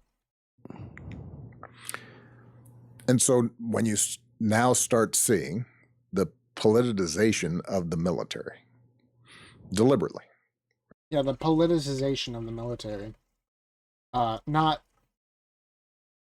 sure he's talking about the ICE agents, which are literally getting rid of non-United States citizens, and stopping gang rapes and stopping child abductions and stopping like child trafficking and human trafficking. That's what they're doing. But the left hates that. The left loves child trafficking, because how else will Hassan Piker go to that German brothel and fuck an underage girl? How else will Destiny be able to text his 17-year-old and get her nudes, How else will the left get all their child porn? right? They just landed in Chicago. Yeah. When you have what looks like a deliberate end run around not just a concept, but a law that's been around for a long time, posse comitatus. Yeah, that law, the insurrection law that allowed the United States government to allow black people to go into school because, they were being attacked when they were going into schools. They used the military to enforce that the black people going into white schools weren't attacked, like that. That says, you don't use our military on domestic soil. Except for the times that we do, because there's a legal act that allows us to do it. Unless there is an extraordinary emergency of some. Like some people firebombing ICE vehicles and protecting illegal immigrants that are terrorists in our nation and that rape people, and that there's this massive child trafficking ring that happened in the United States. Some sort. Oh, yeah, but the Nazis stopped child trafficking. So you're a Nazi. That when you see an administration suggest that ordinary street crime is an insurrection. Yeah, ordinary street crime of child trafficking. Or terrorist act. Or a terrorist act. Mm. Or terrorists. Yeah, that is a genuine effort to weaken how we have understood democracy. It's an attempt to weaken democracy to stop terrorism, by the way. And that was understood by Democrats and Republicans. Yeah, Republicans used to understand terrorists were the good guys. I always try to. I mean, it's almost too easy of a thought experiment. It's too easy. If I sent in the National Guard into Texas, yeah, if you send in the National Guard and just into said, Texas, for what reason? A lot of problems in Dallas. What problems were in Dallas? The Dallas Fort Worth shooting? Like what? What problems in Dallas? Yeah, a lot of crime there. To be clear, I don't care. I don't care if you sent in the National Guard into Dallas, as long as you were doing it for a good reason. And I don't care what Governor Abbott says. Yeah, that's kind of the whole point of the law, actually, of the insurrection clause. I'm going to kind of take over law enforcement because I think things are out of control. It is mind-boggling to me how Oh yeah, Fox News would have responded. yeah. I mean, there were times where I remember there was a moment. I don't remember what year this was. The problem is he didn't have a good reason to do it, and therefore his reason would have been bad. So then, having had a bad reason to send in a military force into a domestic place, he would have been criticized. Can you imagine the criticization he would have gotten? The criticism that he would have gotten for sending in a military force to a place that didn't need a military force? Where the military just had regular exercises in Texas, out of one of the bases, Fort Hood, and Ted Cruz and a number of other folks were out there lending credence to the fact that I was preparing for, the whole black helicopter, one world government. I was about to take over Texas. To be clear, he was killing civilians of other nations at the time, and it wasn't that far of a stretch to say he was going to cause terroristic threats because he's a Muslim, and there was a call to kill all non-Muslims at the time, and there was a very real chance he would have done it if he was given the real opportunity to. Unfortunately, he wasn't given the opportunity to, so he couldn't have overtaken the government at that point. Of course, I didn't want that to happen. I'd rather people live, but, it would have been a great example of what these people are willing to do to you. This is like a sitting U.S. senator. Yeah. It's like kind of retweeting about what's going on with these exercises. Also, I was around there at that time, and I was actually pretty scared. I was, because I was in the Texas area at the time, and I heard like fighter jets going overhead, and I heard sonic booms all the time, and I was all like, what if that was an explosion, dude? What if it was? I don't know. These are not things that Texans were used to hearing. This is a new experience for us. And it's still not something that happens over here. Trump has never once made a fucking explosion happen near my house. Like, not once. But during Obama, my house shook like 5 times. So yeah, I was a little scared because my house shook. And he was saying that there were these black op helicopters and all these other stuff going on near my house. So yeah, I was a little scared during his presidency. I'm not going to lie. I was a kid. I don't know what Greg Abbott or Ted Cruz were all saying at the time. I supported Ted Cruz for his presidency run, but I'm not sure if I would now. But I don't know. I don't know what he thinks people would react to this as. People from my area are all kind of liberal, so I'm used to them saying that, oh well, you're just paranoid now, but at the time people were all like, what the hell's going on? What the hell is this? We're scared. Secret ops. I didn't even have any. I didn't monitor military exercises because you know what? The leader of the military didn't monitor military exercises, by the way. That's what he's saying. That was the Pentagon's job. That was the Secretary of Defense and the Joint Chiefs of Staff. The executive branch is supposed to be in charge of that. And the COCOMs. Maybe he delegated it to someone else. Okay, maybe. I don't believe it. That was their job to prepare and focus on military readiness, and then they'd report to me. The point is, I didn't oversee it, but they reported to me.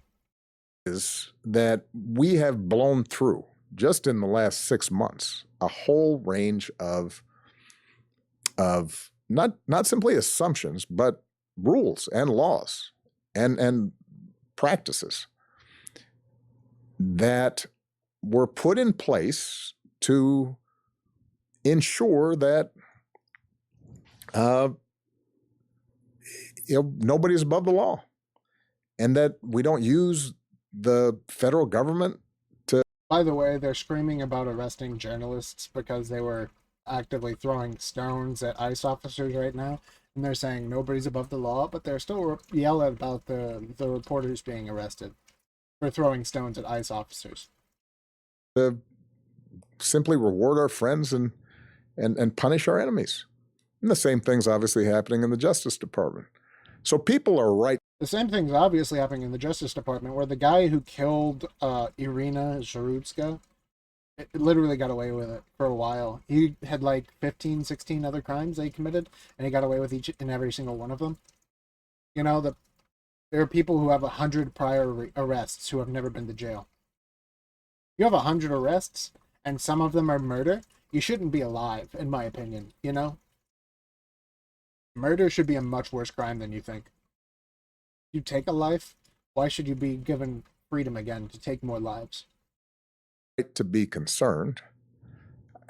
The interesting thing, and what I've been trying to do when I've been speaking about this publicly is just to remind folks, just as was true during the McCarthy era and has been true throughout our history, what's required in these situations is a few What about the McCarthy era? folks standing up and giving courage to other folks, and then more people stand up and kind of go like, yeah, no, that's not who we are. That's not To be clear, he doesn't say this about killing Charlie Kirk. our idea of America. We don't want masked, folks with rifles and machine guns. We don't want ICE agents to wear masks because we'd much rather know where they live, know everything about them when we record them and live stream them, so then other people can go and find their houses and we can kill them. Why would we want them wearing masks when we could kill them? Patrolling our streets. Yeah. We want cops on the beat who know the neighborhood and the kids around, and that's how we keep the. We want cops on the street, even though the cops on the street haven't been stopping gang violence. We want cops on the street, even though the cops on the street haven't been stopping gang rapes, haven't been stopping child trafficking, haven't been stopping any of the things that are actually important, haven't been stopping, like, literal rape on the street. There have been, like, rapes in the forest, and the police can't do anything about it because there's just so much of it. Under Biden's term, it was up, like, so much. I don't want to give a percent because I'll get fact-checked, but it was high. Peace around here. We don't want, kangaroo courts and trumped-up charges. That's what happens in other places that we used to scold for doing that. By the way, they tried to impeach Trump from kangaroo courts and trumped-up charges. We want like our court system and our Justice Department and our prosecutors to be, and our FBI to be, just playing things straight and looking at the facts and not meddling in politics the way. We don't want the judicial system to meddle in politics, but we do want them to not arrest illegal immigrants or black people or any of these other people. I think that they should have, like, double standards, is what he's saying. The way we've seen lately. And I think if enough people start not just being in a fetal position, but also not worrying about it and detached and detached from it, but being vigilant, but also saying, you know what, enough of this we can stand up to this. We can stand up to this, just like the guy who killed Charlie Kirk. We can call it like we see it.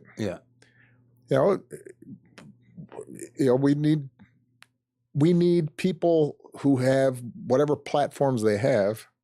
Oh, I'm using my platform. I'm not a very good platform. I'm very small, but I'm going to use it.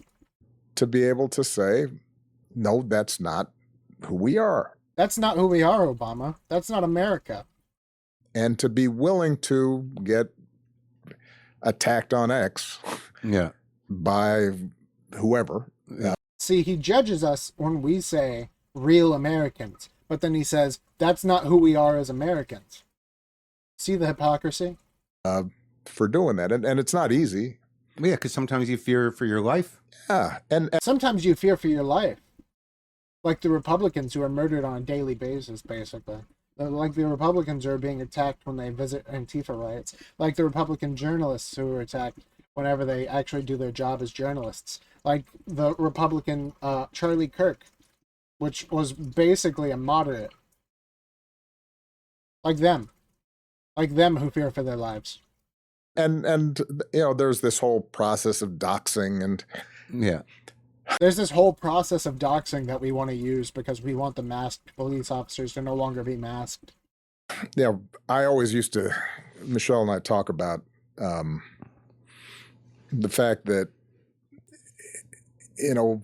a lot of our friends, we used to call them civilians, because if they got criticized, on the comment page about something, Yeah. they'd be freaked out. Right.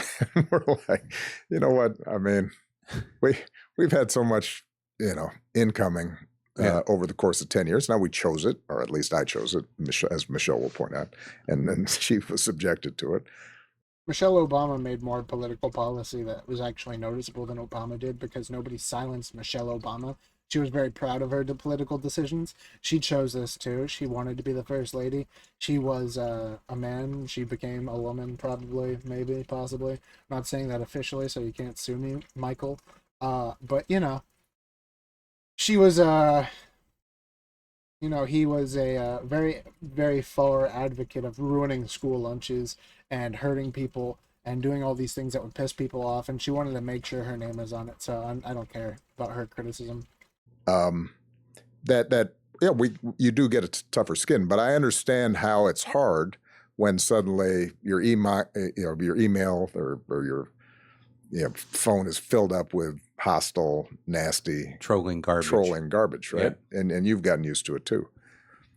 Yeah, again, you asked for but it. I tell you, You said it yourself. it's not like we're not at the stage where you have to be like Nelson Mandela and be in a 10 by 12 jail cell for 27 years Not at that and point. break rocks. Yeah. We're not at that point. Right now, there's just a now. little discomfort. And so when I say, for example, if you're a law firm, you saying to, we're going to represent who we want, and we're going to stand up for what we think is our core mission of upholding the law. And maybe we'll lose some business for that, but that's what we believe. That's what's needed. If you're a university president, say, well, you know what? This will hurt if we lose some grant money from the federal government, but that's what endowments are for. Let's see if we can ride this out, because what we're not going to do is compromise our basic academic independence. If you're a business, you say, you know what? We're not. We're gonna. We think it's important, because of what this country is, to hire people from different backgrounds, and we're not going to be bullied into saying that we can only hire people or promote people based on some criteria that's been cooked up by Steve Miller. Yeah. Yeah, we wouldn't want to have DEI or anything, right? We all have this capacity, I think, to take a stand, and ultimately this goes back to something I said earlier about convictions.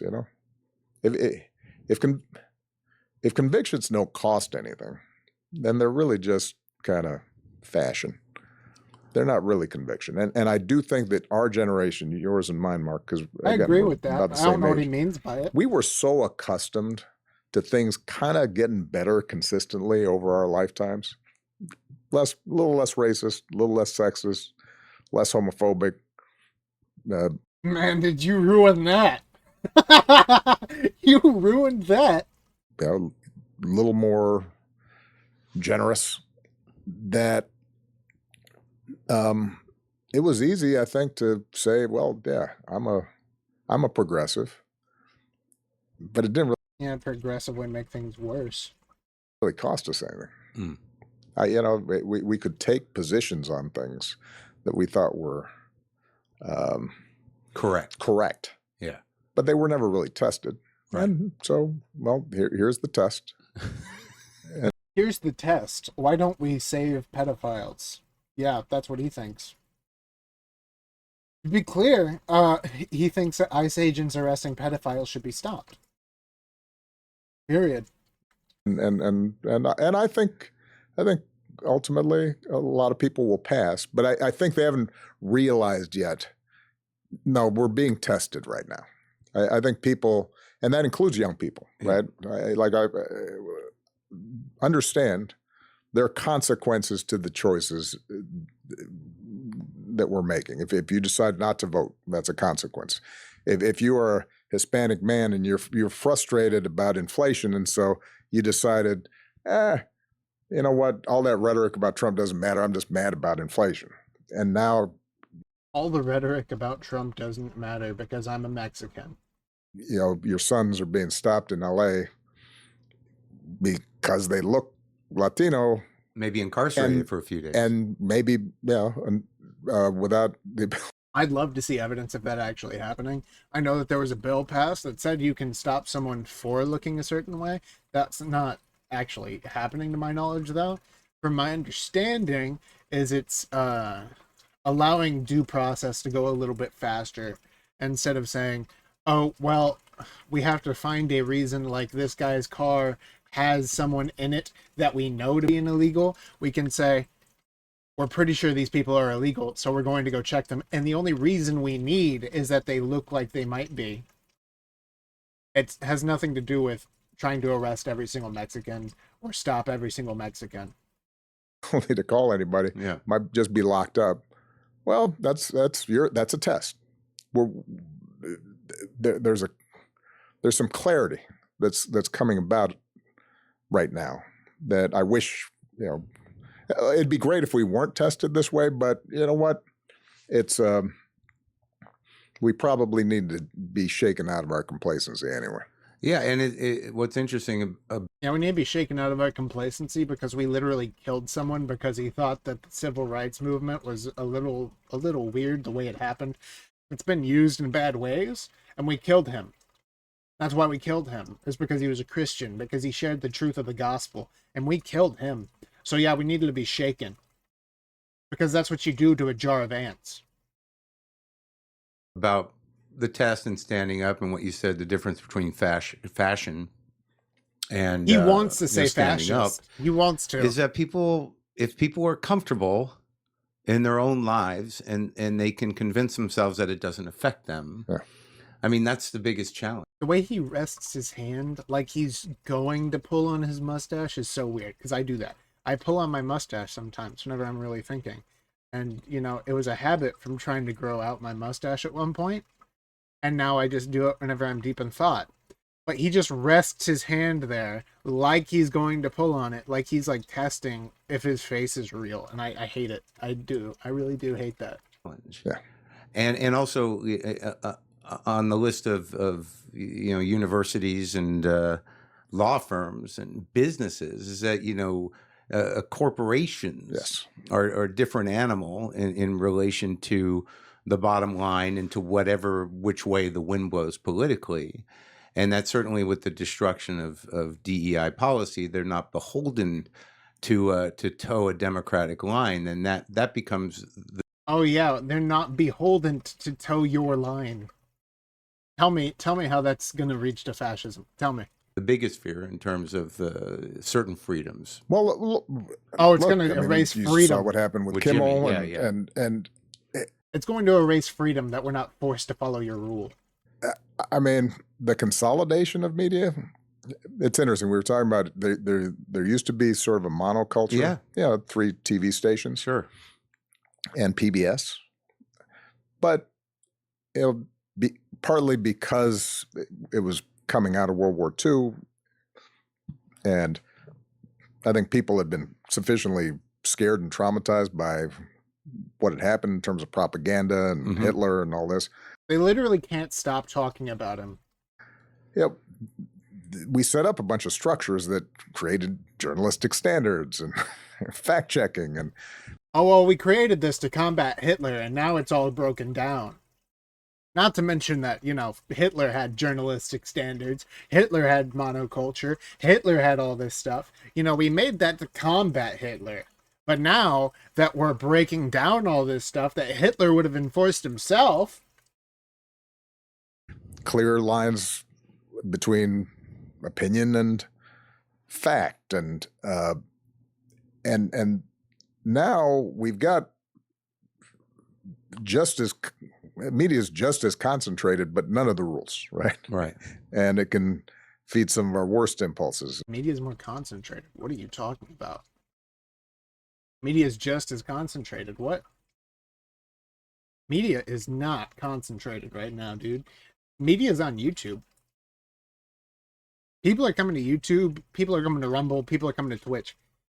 That's not concentrated. There's millions of reporters now, where there used to be 10. Shut up. You don't know anything. And tell each segment of people out there, just feedback their own biases and prejudices back to them and make money on it. Oh, please let me feed your biases to you. I will sit here all day and do that. Thank you. This whole point about corporations, this is something I've been thinking a lot about also, is that I do think so much of what's been driving political instability everywhere is this widening, massive gulf in opportunity, wealth, income, right? Within countries, between countries. I mean, the idea that some people now have $300-400 billion on their way to $1 trillion. Yeah, because you only have 200 billion. And you've got ordinary people still trying to figure out how to I don't know how much Obama has. I don't care. He's rich. Eat and pay the rent. That is driving a lot of this, right? And yeah, we should support Luigi Mangione like Obama does. That's what we should do. We should support killing people for having more money than us and controlling who gets Medicare. Even though the people who he killed were actually supposed to be fighting for more people to get it, the person he killed was supposed to be the person, supposedly, that made sure that more people got this kind of stuff and who actually fought for more people. He was in control of the Medicaid system, which was a problem, and we killed him. The leftists killed him, and the leftists celebrated him dying. He had a family. The leftist is the party of violence. And part of what I think we have to spend more time thinking about is some old-fashioned values that aren't based just on money. Like not killing people. And how much you got. And material concerns. And I'm like Jesus Christ is our Lord and Savior? I am somebody who believes that market-based economics is actually not only the best way to create enough stuff for everybody to be okay, but I also think it's tied to freedom. State-run economics generally don't work pretty. Okay, so that sounds like he's saying that communism is bad. Does he actually believe it? I don't know. But he seems to think that the free market works, so that's good. That is the very basics of what it takes to not be a communist. Work very well. But so much of our culture now, so much of what we teach our kids is geared around buying stuff and having stuff and posting it on Instagram and then... Right, it's winning to some people. Right. Give us an alternative. Winning is now defined solely by material goods, how much you got, and to some degree fame. That's become another currency, right? Right. And I do think part of what our conversation needs to be more about is, and it used to come out of the church or, Hey, look at that. Jesus Christ. Out of, what church? The stories we told our kids. What stories? Was this sense of, you know what? Character matters. Honesty matters. Community and family and loyalty and kindness matters. Those are the stories that's part of our political project, right? Is reaffirming that stuff. I mean, I think you were asking how I... Just to be clear, the left does not reaffirm those things. I don't know what he's talking about. That's his political project, because the left actively disavows all of this stuff that he's talking about. So the idea that he's reaffirming it is total bullshit.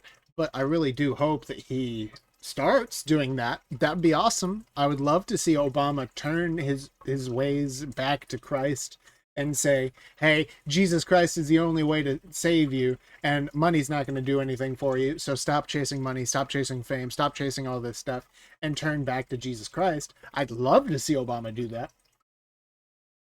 He won't. I hope he does, though. Navigated some of these conflicts, and I'd get attacked from the right and I'd get attacked from the left. One way I did that was trying to tell people what I really thought.